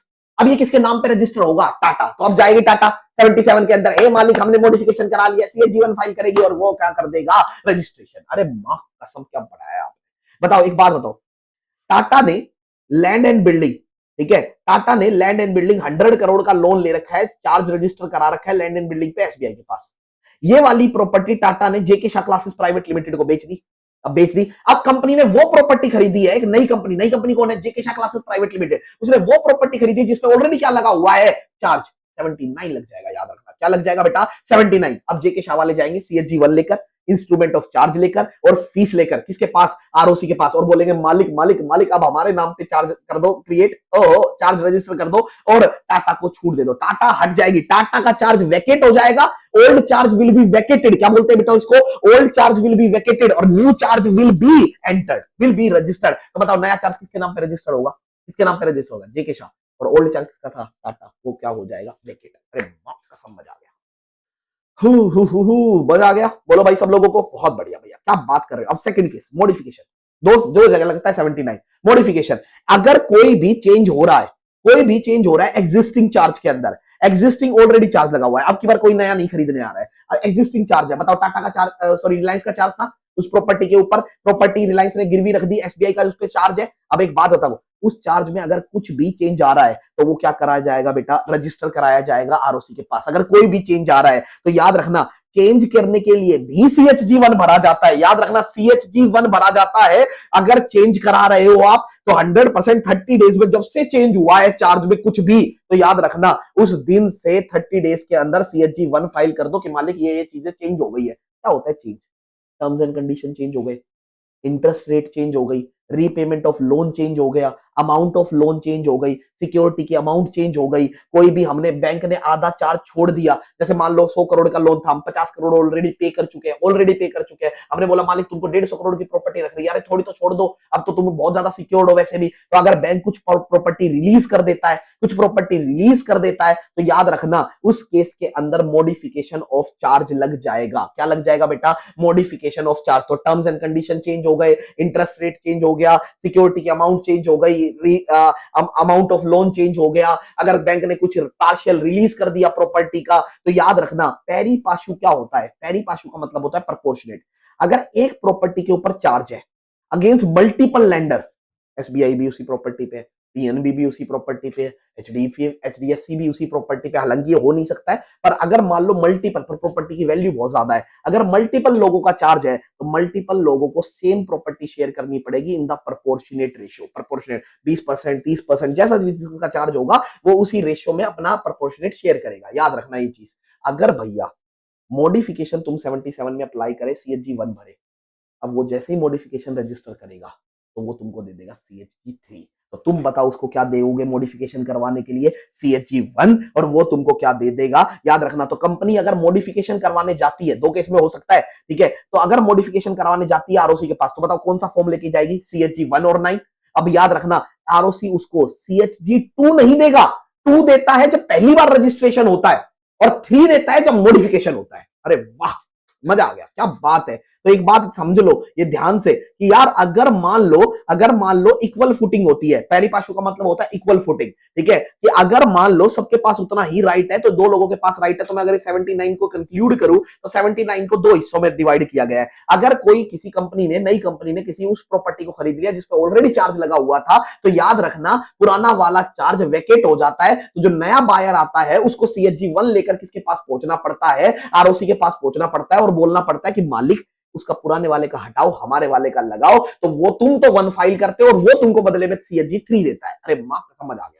अच्छा जी, अगर मान लो मॉडिफिकेशन हो जाता है चार्ज के अंदर, जैसे टर्म्स और इंटरेस्ट के टर्म्स चेंज हो जाते हैं, लोन के टर्म्स चेंज हो जाते हैं, सिक्योरिटी की वैल्यू चेंज हो जाती है, लोन का अमाउंट चेंज हो जाता है, ठीक है, प्रोपोर्शनेट क्लोज आ जाता है, मल्टीपल लेंडर्स आ जाते हैं, तो उस केस के अंदर याद रखना तुम CHG1 जमा कराओगे आरओसी के पास या 9 जमा कराओगे और आरओसी बदले में तुमको CHG3 देगा। पर तुमको कितने दिन बाद जाना है, 30 डेज जब से मॉडिफिकेशन हो गया है, जब से मॉडिफिकेशन हो गया उसके 30 डेज में जाना, वो तुमको CHG3 दे देगा। मां कसम मजा आ गया। अच्छा जी भैया, अब एक बात बताओ, सेक्शन नंबर 80 क्या है, ये 80 क्या है, डीम्ड नोटिस ऑफ चार्ज। तुमने बचपन में कंस्ट्रक्टिव नोटिस पढ़ा होगा, कंस्ट्रक्टिव नोटिस पढ़ा होगा, डॉक्टर चिल्ला चिल्ला कर फाउंडेशन वाले टीचर ने बोला होगा doctrine of constructive notice, doctrine of constructive notice. देखो जितने भी चार्ज रजिस्टर हुए हैं आरओसी के पास, जो तुम अभी अभी करवा के आए हो, ये सारे पब्लिक डॉक्यूमेंट है। आरओसी अपने रजिस्टर में नोट करता जा रहा है, अपनी वेबसाइट पे पब्लिश कर देगा, ठीक है।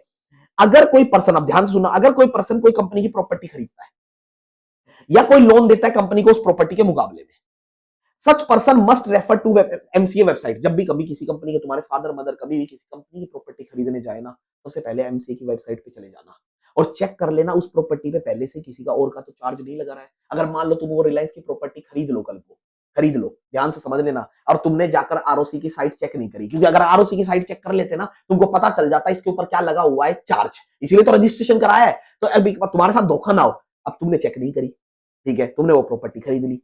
एसबीआई वाले बोलेंगे हाँ भाई, हाँ हाँ, जल्दी से लोन की किस्त नहीं आ रही है। बोला मालिक लोन की किस्त नहीं आ रही है, हमने तो ये प्रॉपर्टी, अरे प्रॉपर्टी तो एसबीआई की है बेटा।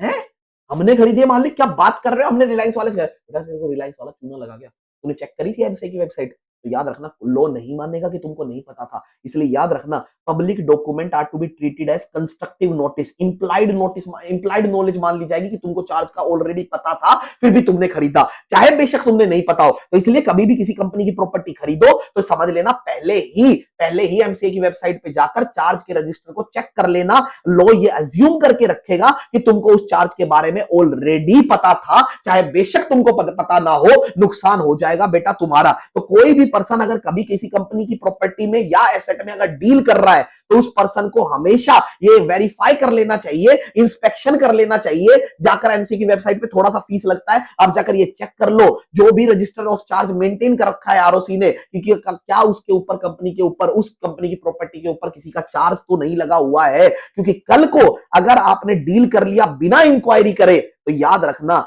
बाद में अगर आपको कोई भी लॉस या सफर करना पड़ेगा, तो उसमें कंपनी लायबल कतई भी नहीं होगी, आपका खुद का वो लॉस होगा, ये याद रखना। इसीलिए तो हर कंपनी का रजिस्ट्रेशन कराया जाता है चार्ज का, कि भैया सबको पहले से ही पता हो जाए कि इसके ऊपर क्या लगा हुआ है चार्ज। मैंने एक एग्जांपल दिया है, ध्यान से समझना। जेके शाह क्लासेस ने 50 करोड़ का लोन लिया बेटा, एसबीआई से लिया, और अपनी अंधेरी में एक प्रॉपर्टी है उनकी 80 करोड़ की, उसको उस पे गिरवी पे रख दिया, चार्ज क्रिएट करा दिया एसबीआई के फेवर में।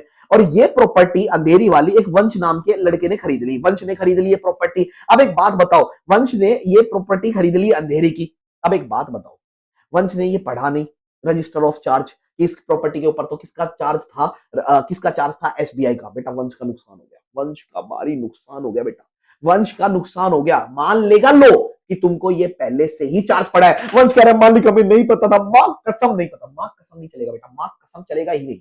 आपको लो ये मान लेगा तुमको कंस्ट्रक्टिव नोटिस था, तुमको इंप्लाइड नॉलेज थी इसकी चार्ज की। तो ये गलती मत करना। तुम्हारे मदर फादर कभी भी किसी कंपनी की प्रॉपर्टी खरीद रहे हो, तो याद रखना, पहले जाकर एमसीए पे रजिस्टर ऑफ चार्जेस चेक कर लेना, आपको पता चल जाएगा। कंपनी की थोड़ी सी फीस लेंगे, आपकी कंपनी की कौन कौन सी प्रॉपर्टी पे चार्ज क्रिएट हो रखा है। बहुत बढ़िया भैया, बहुत बढ़िया भैया। क्या भैया कोई रजिस्टर मेंटेन करना होता है 81 में? अरे तो 77 में कंपनी ने रजिस्ट्रेशन कराया, 78 में चार्ज होल्डर ने कराया, 79 में मॉडिफिकेशन हुआ, 80 में डीम्ड नोटिस है। अरे वाह क्या बात है भैया, रजिस्टर ऑफ चार्ज। हाँ भैया, एक तो चार्ज का रजिस्टर मेंटेन करता है कंपनी, और एक चार्ज का रजिस्टर मेंटेन करता है कंपनी, और एक चार्ज का रजिस्टर मेंटेन करता है आरओसी। भैया मैं दोनों रजिस्टर अभी बढ़ा देता हूं तुमको। एक बात बताओ, एक तो है 81 में मेंटेन करता है आरओसी, और 85 में मेंटेन करती है कंपनी। अच्छा भैया, आरओसी जो मेंटेन करता है ना, इलेक्ट्रॉनिक रजिस्टर मेंटेन करता है। आजकल तो इलेक्ट्रॉनिक रजिस्टर ही होता है, एमसीए की वेबसाइट पे इलेक्ट्रॉनिकली शो करेगा। तो भैया आरओसी ने जो रजिस्टर मेंटेन कर रखा है, इलेक्ट्रॉनिक रजिस्टर, उसी को मान लो register maintain under section 81 which is maintain by ROC. अच्छा, कौन सा रजिस्टर कहां मेंटेन करता है? अपनी वेबसाइट में। वेबसाइट क्या है? www.mca.gov.in पे। याद रखना, इसी रजिस्टर को मान लिया जाएगा कि आरओसी ने एक रजिस्टर मेंटेन कर रखा है। अच्छा, क्या भैया कोई भी पर्सन इस रजिस्टर का इंस्पेक्शन कर सकता है? यस, बिल्कुल कर सकता है। तभी तो 80 में पता चलेगा डीम्ड नोटिस कि तुम जाओ, अरे पढ़ के आओ आराम से। थोड़ा सा बस क्या पे करना पड़ेगा, प्रिस्क्राइब फीस, बिकॉज ये एक पब्लिक डॉक्यूमेंट है, और पब्लिक डॉक्यूमेंट तो कोई भी वेरीफाई कर सकता है। तो याद रखना, इसीलिए तो आरओसी ने मेंटेन करके रखा है। तो आरओसी एक रजिस्टर ऑफ चार्ज मेंटेन करता है, इलेक्ट्रॉनिक फॉर्म में मेंटेन करता है, अपनी वेबसाइट पे करता है। वेबसाइट का नाम www.mca.gov.in है। कोई भी पर्सन जाकर उस रजिस्टर को इंस्पेक्ट कर सकता है, क्या पे कर एक prescribe fees, because it is a public document. खत्म हो गया सेक्शन 81। अरे कसम क्या बताया है, ठीक है। अच्छा जी भैया, एक रजिस्टर और भी है, आगे जाकर आएगा सेक्शन 85 में। क्या बोलता है भैया वो रजिस्टर, कि भैया company shall also maintain register. अच्छा, कंपनी भी रजिस्टर मेंटेन करती है। हाँ, कंपनी की कौन कौन सी प्रॉपर्टी के ऊपर चार्ज क्रिएट हो रखा है, इसका कंपनी भी रजिस्टर मेंटेन करती है। कौन से फॉर्म में? CHG 7 में। CHG 7 में मेंटेन करती है। कहां पर?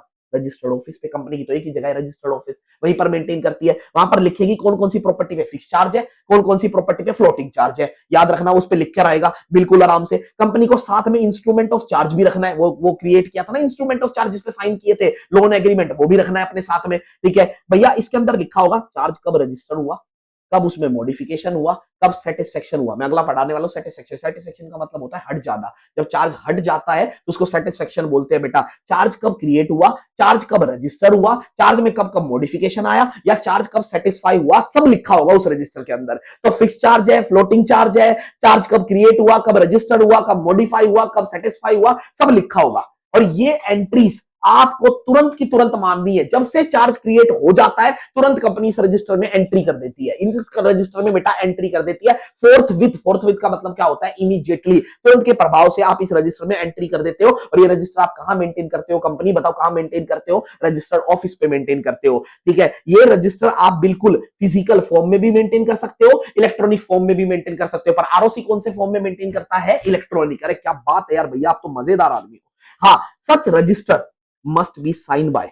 ये रजिस्टर आपको साइन करेगा, बताओ कौन साइन करेगा, डायरेक्टर ऑफ कंपनी कर सकता है, सीएस कर सकता है, या एनी अदर अथोराइज पर्सन भी कर सकता है। पर रजिस्टर पे साइन होने ही चाहिए, याद रखना भैया। क्या इस रजिस्टर का इंस्पेक्शन किया जा सकता है, आरओसी वाले रजिस्टर का तो कोई भी इंस्पेक्शन कर सकता है प्रिस्क्राइब फीस देकर।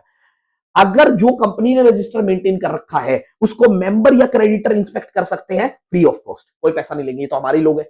पर कोई बाहर का आकर अगर इस रजिस्टर को अगर इंस्पेक्ट करेगा तो क्या पे करनी पड़ेगी, प्रिस्क्राइब फीस। और वो फीस कहां डिसाइड होगी, एओए में। अरे वाह क्या बात है भैया, मान गए भैया, क्या बात है भैया। ये रजिस्टर कब तक मेंटेन करके रखना है भैया, ये रजिस्टर बताओ भैया कब तक मेंटेन करके रखना है भैया। ये रजिस्टर आपको पूरी जिंदगी मेंटेन करके रखना है, जब तक आपका क्या नहीं हो जाता है, डिसोल्यूशन। अरे भाई माँ कसम, ये रजिस्टर मेंटेन करके रखना है तुमको। अच्छा भैया, इस रजिस्टर के साथ साथ हमको इंस्ट्रूमेंट ऑफ चार्ज भी तो रखना था। इंस्ट्रूमेंट ऑफ जहां पर वो क्रिएट हुआ था वो कब तक रखना है, वो भैया 8 साल तक रखना है, from the satisfaction of charge. जब से चार्ज हट गया तब से 8 साल तक मेंटेन करके रखना है। तो बताओ, रजिस्टर ऑफ चार्ज जो सीएचजी 7 में बनाया था वो परमानेंट बेसिस पे रखना है, और इंस्ट्रूमेंट ऑफ चार्ज कब तक रखना है, 8 year from the satisfaction of charge. दोनों रजिस्टर जल्दी से क्विकली रिवाइज करा दो भैया। भैया एक रजिस्टर मेंटेन करके रखता है आरओसी, एक रजिस्टर मेंटेन करके रखता है कंपनी। भैया जो आरओसी रजिस्टर मेंटेन करता है ना वो इलेक्ट्रॉनिक फॉर्म में करता है, कंपनी की आरओसी की वेबसाइट पे करता है, www.mca.gov.in के ऊपर करता है, इलेक्ट्रॉनिक फॉर्म में करता है। यही रजिस्टर माना जाएगा रजिस्टर मेंटेन अंडर सेक्शन 81। कोई भी पर्सन आकर इसको इंस्पेक्ट कर सकता है, बस प्रिस्क्राइब फीस पे करनी पड़ेगी, because it is a public document. और आपको करना ही चाहिए जब भी आप कंपनी की प्रॉपर्टी में डील कर रहे हो, वरना तुम पे सेक्शन 80 अप्लाई हो जाएगा। या बहुत बढ़िया। अच्छा भैया, कंपनी भी क्या रजिस्टर मेंटेन करती है, यस, वो फिजिकल फॉर्म में भी कर सकती है, इलेक्ट्रॉनिक फॉर्म में भी कर सकती है। उसका फॉर्म नंबर सीएचजी 7 है, और रजिस्टर्ड ऑफिस पे मेंटेन करती है। उसमें लिखा होगा किस पे फिक्स चार्ज है, किस पे फ्लोटिंग चार्ज है, कब चार्ज क्रिएट हुआ, कब चार्ज रजिस्टर हुआ, कब चार्ज मॉडिफाई हुआ, कब चार्ज सेटिस्फाई हुआ, सब लिखा रहेगा। आपको उसके अंदर एंट्री तुरंत की तुरंत डाल देनी है। उस रजिस्टर को डायरेक्टर साइन करता है, सीएस साइन करता है, या कंपनी का सीएस साइन करेगा, या डायरेक्टर साइन करेगा, या एनी ऑथराइज ऑफिसर भी साइन कर सकता है। और आपको ये रजिस्टर मेंटेन करके रखना है फॉर होल ऑफ लाइफ, जब तक कंपनी का डिसोल्यूशन होता नहीं होता है आपको मेंटेन करके रखना है। क्या भैया इंस्ट्रूमेंट ऑफ चार्ज भी मेंटेन करके रखना है, yes, 8 year from the satisfaction of charge आपको मेंटेन करके रखना है। वाह वाह क्या बात है भैया, वाह वाह क्या बात है, बहुत बढ़िया भैया। सेक्शन 82 बोलता है company to report satisfaction of charge. Company to report satisfaction of charge, company को रिपोर्ट करना है सेटिस्फेक्शन ऑफ चार्ज। अब ये क्या होता है सेटिस्फेक्शन ऑफ चार्ज, जब चार्ज हट जाता है ना बेटा, when loan is fully repaid by company, जब कंपनी अपना पूरा लोन रीपे कर देती है उसको हम सेटिस्फेक्शन ऑफ चार्ज बोल सकते हैं। Charge is satisfy. अब एक बात बताओ, जब तुमने लोन लिया था और चार्ज क्रिएट करा था तो आरओसी को बताया था। अब जब तुम हटा रहे हो, जब तुम पूरा लोन पे कर रहे हो, रीपे कर रहे हो, तब भी तो आरओसी को बताना पड़ेगा, यस भैया बताना पड़ेगा। और कौन सा फॉर्म फाइल करना पड़ेगा भैया, सीएचजी फॉर्म फाइल करना पड़ेगा बेटा, CHG-4 फाइल करना पड़ेगा, ये याद रखना, CHG-4 फाइल करना पड़ेगा। तो आप भैया CHG-4 फाइल करोगे with in 30 days from the payment of loan. भैया आप CHG-4 फाइल करोगे with in the 30 days from the payment of loan या सेटिस्फेक्शन ऑफ चार्ज। तो भैया जब आप लोन रीपे कर दो उसके 30 डेज के अंदर अंदर या सेटिस्फेक्शन ऑफ चार्ज होने के 30 डेज के अंदर अंदर आरओसी को बताओगे। अब ये सेटिस्फेक्शन ऑफ क्या होता है, कंपनी ने 150 करोड़ की प्रॉपर्टी रखी थी रिलायंस को। अब बहुत बच्चों को कंफ्यूजन है, देखो लोन अगर आप रीपे कर दो तो भी 82 सेक्शन लगेगा, ये भी सेटिस्फेक्शन एक तरह का, पर सेटिस्फेक्शन दूसरा भी होता है। अब समझो सेटिस्फेक्शन दूसरा क्या होता है, 150 करोड़ की प्रॉपर्टी की जगह मैं किसी उसी वैल्यू की कोई और प्रॉपर्टी रख देता हूं बेटा, उसको भी सेटिस्फेक्शन ऑफ चार्ज कहते हैं। ये बहुत सारे लोग नहीं बता पाएंगे तुमको। तो when company offer another asset of equal value to replace the other asset which is already under charge. अरे ये फोन रखा हुआ है चार्ज के ऊपर, मैं इसी की जगह अगर कोई दूसरा फोन भी अगर रख दूं तो बताओ इसको भी क्या बोलेंगे, इसको भी क्या बोलेंगे? भैया मैंने इस प्रो फोन की जगह यही वैल्यू का अगर दूसरा फोन दे दिया तो क्या दिक्कत है उसके अंदर? उसको बोलते हैं सेटिस्फेक्शन ऑफ चार्ज। क्या बोलते हैं बेटा? Satisfaction of charge. तो तुम लोन रीपे कर दो या सेटिस्फेक्शन ऑफ चार्ज कर देना, आरओसी को बताने भागना जल्दी जल्दी, कितने दिनों के अंदर अंदर, 30 डेज के अंदर अंदर। कौन सा फॉर्म फाइल करना? CHG4। अब एक बात बताओ, कितने दिनों के अंदर अंदर बताना है? 30 डेज के अंदर। मान लो 30 डेज में नहीं बता पाए तो यहाँ वो वाला नियम नहीं है 30 + 30 + 60, यहाँ है 30 + 300। ठीक है, 30 और अप टू 300 जो नॉर्मल नियम लगता है कंपनीज एक्ट के अंदर। तो याद रखना 30 डेज के अंदर अंदर आपको सेटिस्फेक्शन ऑफ चार्ज के बताना पड़ेगा, आरओसी को CHG4 फाइल करना पड़ेगा। पर मान लो तुम तो निर्लज किस्म के आदमी थे, हर बार लेट लतीफ थे, ठीक है, मेरी तरह इंसान था, ठीक है, जो बच्चे मुझसे पढ़ते होंगे समझ सकते होंगे, ठीक है। तो भैया CHG4 के अंदर 30 डेज के अंदर अंदर, 30 डेज के अंदर अंदर अगर आपने नहीं किया तो आपको एक्सटेंशन ऑफ टाइम मिलेगा, बिल्कुल मिलेगा। 300 डेज तक का टाइम होता है, कंपनीज एक्ट का नॉर्मल नियम है। और आपको क्या पे करनी पड़ेगी? Additional fees. अब एक बात तो, कौन चाहता होगा कि सेटिस्फेक्शन हो जाए? कंपनी या चार्ज होल्डर? कंपनी। कंपनी गई आरओसी के पास, आरओसी आरओसी हमारा चार्ज है ना खत्म हो गया, मालिक हटा दे, जल्दी जल्दी काटा मार काटा मार है। कंपनी बोली अबे तेरे कहने से थोड़ी मान लूंगा, मैं तो चार्ज होल्डर से भी पूछूंगा। तो कंपनी अब की बार बताओ किसको नोटिस देगी? चार्ज होल्डर को। हाँ चार्ज होल्डर, ये कंपनी आई है बोल रही है सेटिस्फेक्शन ऑफ चार्ज हो गया, क्या तू बता हो गया कि नहीं हो गया? अब चार्ज होल्डर बताओ, वही सेम रिप्लाई 78 वाला, वो बोलेगा हाँ हाँ हाँ हाँ मालिक, मालिक ऑब्जेक्शन फाइल कर दिया चार्ज होल्डर, मालिक कोई सेटिस्फेक्शन नहीं, घटिया किस्म के आदमी है, मतलब कोई पैसा नहीं रीपे किया है। तो बताओ एक बात बताओ, वैलिड रीजन है उनके पास कि सेटिस्फेक्शन नहीं हुआ है, ठीक है, तो बताओ क्या आरओसी उस केस के अंदर आपका सेटिस्फेक्शन रिकॉर्ड करेगा? नहीं, वो सिर्फ क्या रीजन रिकॉर्ड कर लेगा और कंपनी को बता देगा हमसे झूठ बोलते हुए, वो तो मना कर रहा है, ठीक है। या अगर 14 दिन के अंदर अंदर अगर चार्ज होल्डर ने कोई रिप्लाई नहीं किया तो कंपनी के अगेंस्ट में चार्ज का क्या कर देगा? ROC satisfaction. तो याद रखना, जैसे ही कंपनी पहुंचेगी 82 के अंदर CHG4 लेकर कि मालिक हमारा सेटिस्फेक्शन हो गया, हमने लोन रीपे कर दिया है, आप जल्दी से हमारा चार्ज हटा दो, 30 डेज के अंदर अंदर हम पहुंच रहे हैं, 30 डेज में नहीं पहुंचे तो 300 दिन तक का समय है, मालिक हम आ गए हैं। तो बोले तुम्हारे आने से क्या होता है? हम तो किससे पूछेंगे? चार्ज होल्डर से पूछेंगे। चार्ज होल्डर अगर 14 दिन में रिप्लाई कर देता है कि हाँ मालिक, हाँ भैया विवाद है, नहीं नहीं नहीं तू चार्ज रजिस्टर मत कर देना, सेटिस्फाई मत कर देना क्योंकि आदमी ने तो पैसा नहीं दिया है, उस केस के अंदर हम आरओसी रिकॉर्ड रीजन कर लेता है और कंपनी को बता देता है झूठ बोलते हो हमसे, हम नहीं करेंगे सेटिस्फेक्शन, या उसका कोई भी रिप्लाई नहीं आता चार्ज होल्डर का, तो फिर कर देगा सेटिस्फेक्शन। बस हो गया 82। अब अगर CHG4 कंपनी ने फाइल किया है और उस पर चार्ज होल्डर के भी साइन है, याद रखो, कंपनी ने CHG4 लेके पहुंचे आरओसी के पास, आरओसी आरओसी ये CHG4 है, आरओसी ये CHG4 है, पर इस पे मेरे साइन नहीं है, इसके ऊपर चार्ज होल्डर के भी साइन है, तो फिर चार्ज होल्डर को नोटिस भेजने की जरूरत नहीं है क्योंकि चार्ज होल्डर ने खुद ही बोल दिया है मेरे साइन है, हाँ हाँ हो गया है चार्ज सेटिस्फाई, उस केस में नोटिस नहीं भेजेगा, ये 40 डेज का कोई कॉन्सेप्ट अप्लाई ही नहीं होगा। अब एक बात बताओ, हम लेकर उसके पास क्या पहुंचे थे? CHG4।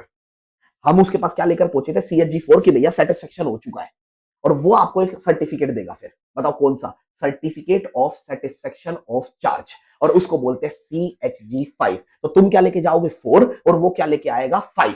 अब याद रखना, जब से सेटिस्फेक्शन ऑफ चार्ज हो गया है उसके 8 साल तक आपको क्या संभाल के रखना था? Instrument of charge. यही बता देता हूं तुमको, इंस्ट्रूमेंट ऑफ चार्ज। तो तुम 4 लेके गए, वो तुमको 5 देगा, जब तुम 1 लेके गए थे तो उसने तुमको 2 दिया था, जब 4 लेके जाओगे तो वो तुमको क्या देगा? 5। अरे क्या बात है भैया, बहुत बढ़िया भैया, बहुत बढ़िया। अच्छा एक बात बताओ, एक सेक्शन 83 है, वो आरओसी को पावर देता है कि तुम खुद ही सेटिस्फेक्शन रिकॉर्ड कर दो अगर कंपनी ना आती है तो। कंपनी ना आती है, अरे भैया कैसे कर दूं, जब सेटिस्फेक्शन हुआ ही नहीं तो कैसे रिकॉर्ड कर दूं? बोला आरओसी के पास पावर है। अगर आरओसी के पास कोई इंटीमेशन नहीं आता है कंपनी के पास और आरओसी के पास एविडेंस है कि चार्ज क्या हो चुका है? सेटिस्फाई। आरओसी को कोई ऐसा डॉक्यूमेंट हाथ लग गया जहां ये आरओसी क्लियर कट बोल सकता है कि भैया क्या हो चुका है? सेटिस्फेक्शन। फिर वो जल्दी से खोल के देखता है, अरे कंपनी आई थी क्या CHG4 लेकर? आया था कि कंपनी वाला कोई CHG4 लेकर? मालिक नहीं आया। अरे नहीं आया, नहीं आया तो 83 लग जाएगा बेटा, नहीं आया तो 83 लग जाएगा। याद रखना, कंपनी को आना चाहिए आरओसी के पास सेटिस्फेक्शन ऑफ चार्ज कराने विद इन 30 डेज, जब से चार्ज सेटिस्फाई हो जाए। कंपनी पर आरओसी के पास अभी भी पावर है कि वो खुद ही रिकॉर्ड कर सकता है सेटिस्फेक्शन, और वो खुद ही बिना CHG4 आए ही कंपनी को CHG5 दे देगा। पर बताओ कब? आरओसी के पास ये एविडेंस है कि डेट क्या हो चुका है? सेटिस्फाई, या क्या हो चुका है? Fully paid. पार्ट प्रॉपर्टी क्या हो चुकी है? चार्ज से रिलीज, या प्रॉपर्टी ऑलरेडी अब कंपनी की नहीं रही है, कंपनी तो ऑलरेडी प्रॉपर्टी को किसी थर्ड पार्टी को बेच चुका है, इस बात के एविडेंस हाथ में लग गए हैं। मतलब डेट क्या हो चुका है, फुल्ली पेड हो चुका है, डेट पूरा सेटिस्फाई हो चुका है, प्रॉपर्टी अब कंपनी की रही नहीं है, ऑलरेडी थर्ड पार्टी को बेच चुके हैं, या प्रॉपर्टी बैंक ने ऑलरेडी क्या कर दी है, रिलीज। तो ये सेटिस्फेक्शन होता है ना। तो भैया ये बात बतानी थी ना तुमको, कौन से सेक्शन में, 82 में। और क्या लेके जाना था, CHG 4। और तुम निर्लज किस्म के आदमी थे, तुम लेके नहीं गए। अब आरओसी को किसी एविडेंस से पता चल गया कि तुमने नहीं लेके गए, आरओसी भैया दोनों लोगों को नोटिस भेज देगा सीधा। पहले आरओसी रिकॉर्ड कर लेगा, सेटिस्फेक्शन कर लिया, रिकॉर्ड रिकॉर्ड करने के बाद बोलेगा अबे हो क्यों नहीं आए तुम क्यों नहीं आए, 82 के अंदर क्यों नहीं आए। तो बताओ, ROC after recording entries, record करने के बाद, सेटिस्फेक्शन करने के बाद, अगले 30 डेज के अंदर अंदर आपसे कंपनी को और चार्ज होल्डर को नोटिस देगा कि भैया तुम क्यों नहीं आए, और खुद ही क्या इशू कर देगा, certificate of satisfaction of charge in CHG 5। तो देखो नॉर्मली CHG 4 के बाद 5 आता है, पर अगर कंपनी वाले नहीं आए और एविडेंस हाथ लग गया है किसको, आरओसी को, कि भैया चार्ज तो डेट तो ऑलरेडी सेटिस्फाई हो चुका है, ऑलरेडी रीपे हो चुका है, प्रॉपर्टी कंपनी ऑलरेडी बेच चुकी है, या प्रॉपर्टी को ऑलरेडी रिलीज कर दिया है किसने, चार्ज होल्डर ने, इस केस के अंदर अंदर CHG 5 इशू कर देगा। वाह कसम, मजा आ गया मालिक, मजा आ गया मालिक। नोटिस देगा 30 डेज के अंदर अंदर, पहले रिकॉर्ड कर लेगा, सेटिस्फेक्शन हो चुका है, और इनको सीधा CHG 5 दे देगा। वाह कसम, मजा आ गया, बहुत बढ़िया भैया। 84 तो चिंदी से सेक्शन है भैया। देखो प्रॉपर्टी पे चार्ज किसका है, चार्ज किसका है, चार्ज किसका है, चार्ज होल्डर का, एसबीआई का, एसबीआई का चार्ज है, एसबीआई का चार्ज है।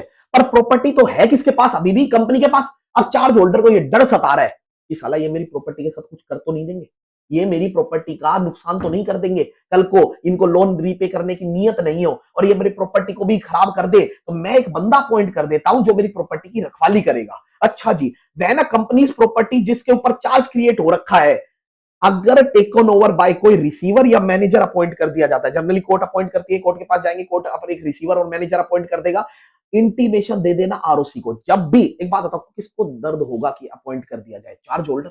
तो चार्ज होल्डर कभी भी अगर मैनेजर या रिसीवर अपॉइंट कर देता है कंपनी की उस प्रॉपर्टी के ऊपर जिसके ऊपर बैंक का ऑलरेडी चार्ज है, तो भैया आप ये बात बता देना आरओसी को कि भैया अब मैंने, मान लो कंपनी ने एक बंदे को अपॉइंट किया और वो बंदा, एसबीआई ने एक बंदे को अपॉइंट किया और उस बंदे का नाम था कुरतार्थ, तो कुरतार्थ जाकर आरओसी को बताएगा कि भैया, और कंपनी को भी बताएगा कि मैं आ गया हूं, CHG 6 फाइल करेगा और ये पर्सन टेक ओवर ले लेगा। विद इन 30 डेज आपको बताना पड़ेगा जब से आपका अपॉइंटमेंट हुआ है, और जब आप हटोगे तब भी बताओगे। तो याद रखना, हटने के केस में भी बताना पड़ता है।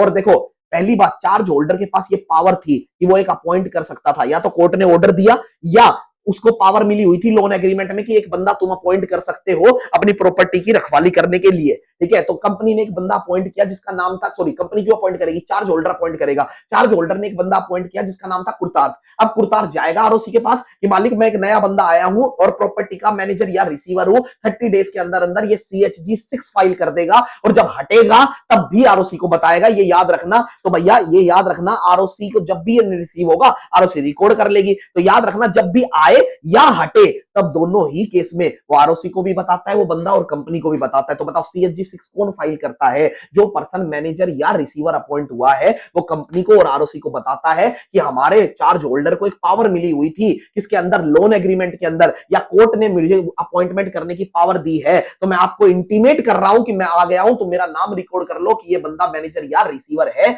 इसके लिए सेक्शन 84 बनाया गया है। क्या बात है भैया। और याद रखना, मैनेजर और रिसीवर क्या अपॉइंट करेगा, बताओ क्या अपॉइंट करेगा, जैसे ही ऑर्डर से अपॉइंट हुआ ये आरओसी को और कंपनी को बताएगा विद इन 30 डेज। बताओ कौन सा फाइल करेगा, CHG 6। Is it clear to everyone. हाँ 85 तो ऑलरेडी करा चुका हूं मैं, 85 तो ऑलरेडी करा चुका हूं। बताओ कौन सा था 85, रजिस्टर जो मेंटेन करता है कौन, कंपनी जो रजिस्टर मेंटेन करती है उसका ही तो 85 है। और 86 इज ऑल अबाउट बेटा, बताओ 86 क्या है, पनिशमेंट। 86 इज ऑल अबाउट बेटा पनिशमेंट। अगर पूरे 77, 78, 79, 80, 81, 82, 83, 84, 85, 86 कहीं पर भी कुछ गड़बड़ करी तुमने, पेनल्टी लग जाएगी 86 के अंदर। नॉर्मल डिफॉल्ट आपके ऊपर क्या है, कंपनी ने अगर किसी भी इस पूरे चैप्टर में कहीं पर भी कुछ भी गड़बड़ करी तो कंपनी के ऊपर पेनल्टी है बेटा 5 लाख की, और ऑफिसर इन डिफॉल्ट के ऊपर पेनल्टी है बेटा 50,000 की, अगर कुछ भी गड़बड़ किया तुमने। और ये सेक्शन इंपॉर्टेंट है, याद रखना, क्योंकि ये स्पेशल सेक्शन है पेनल्टी का। तो कंपनी के ऊपर पेनल्टी है 5 लाख की, ऑफिसर के ऊपर पेनल्टी है बेटा 50,000 की। पर अगर कोई जानबूझ के किया, कोई फॉल्स स्टेटमेंट जानबूझ के, जैसे CH-G1 जमा कराया था तुमने, CH-G3 जमा कराया था तुमने, याद करो, अगर तुमने जानबूझ के कोई गड़बड़ करी है, कोई गलत फाइल स्टेटमेंट करी है, फ्रॉड है ना ये तो। और अगर कोई जानबूझ के कोई मटेरियल इंफॉर्मेशन छुपाई है, उस केस में तुम पर 447 लगेगा, फ्रॉड वाला सेक्शन।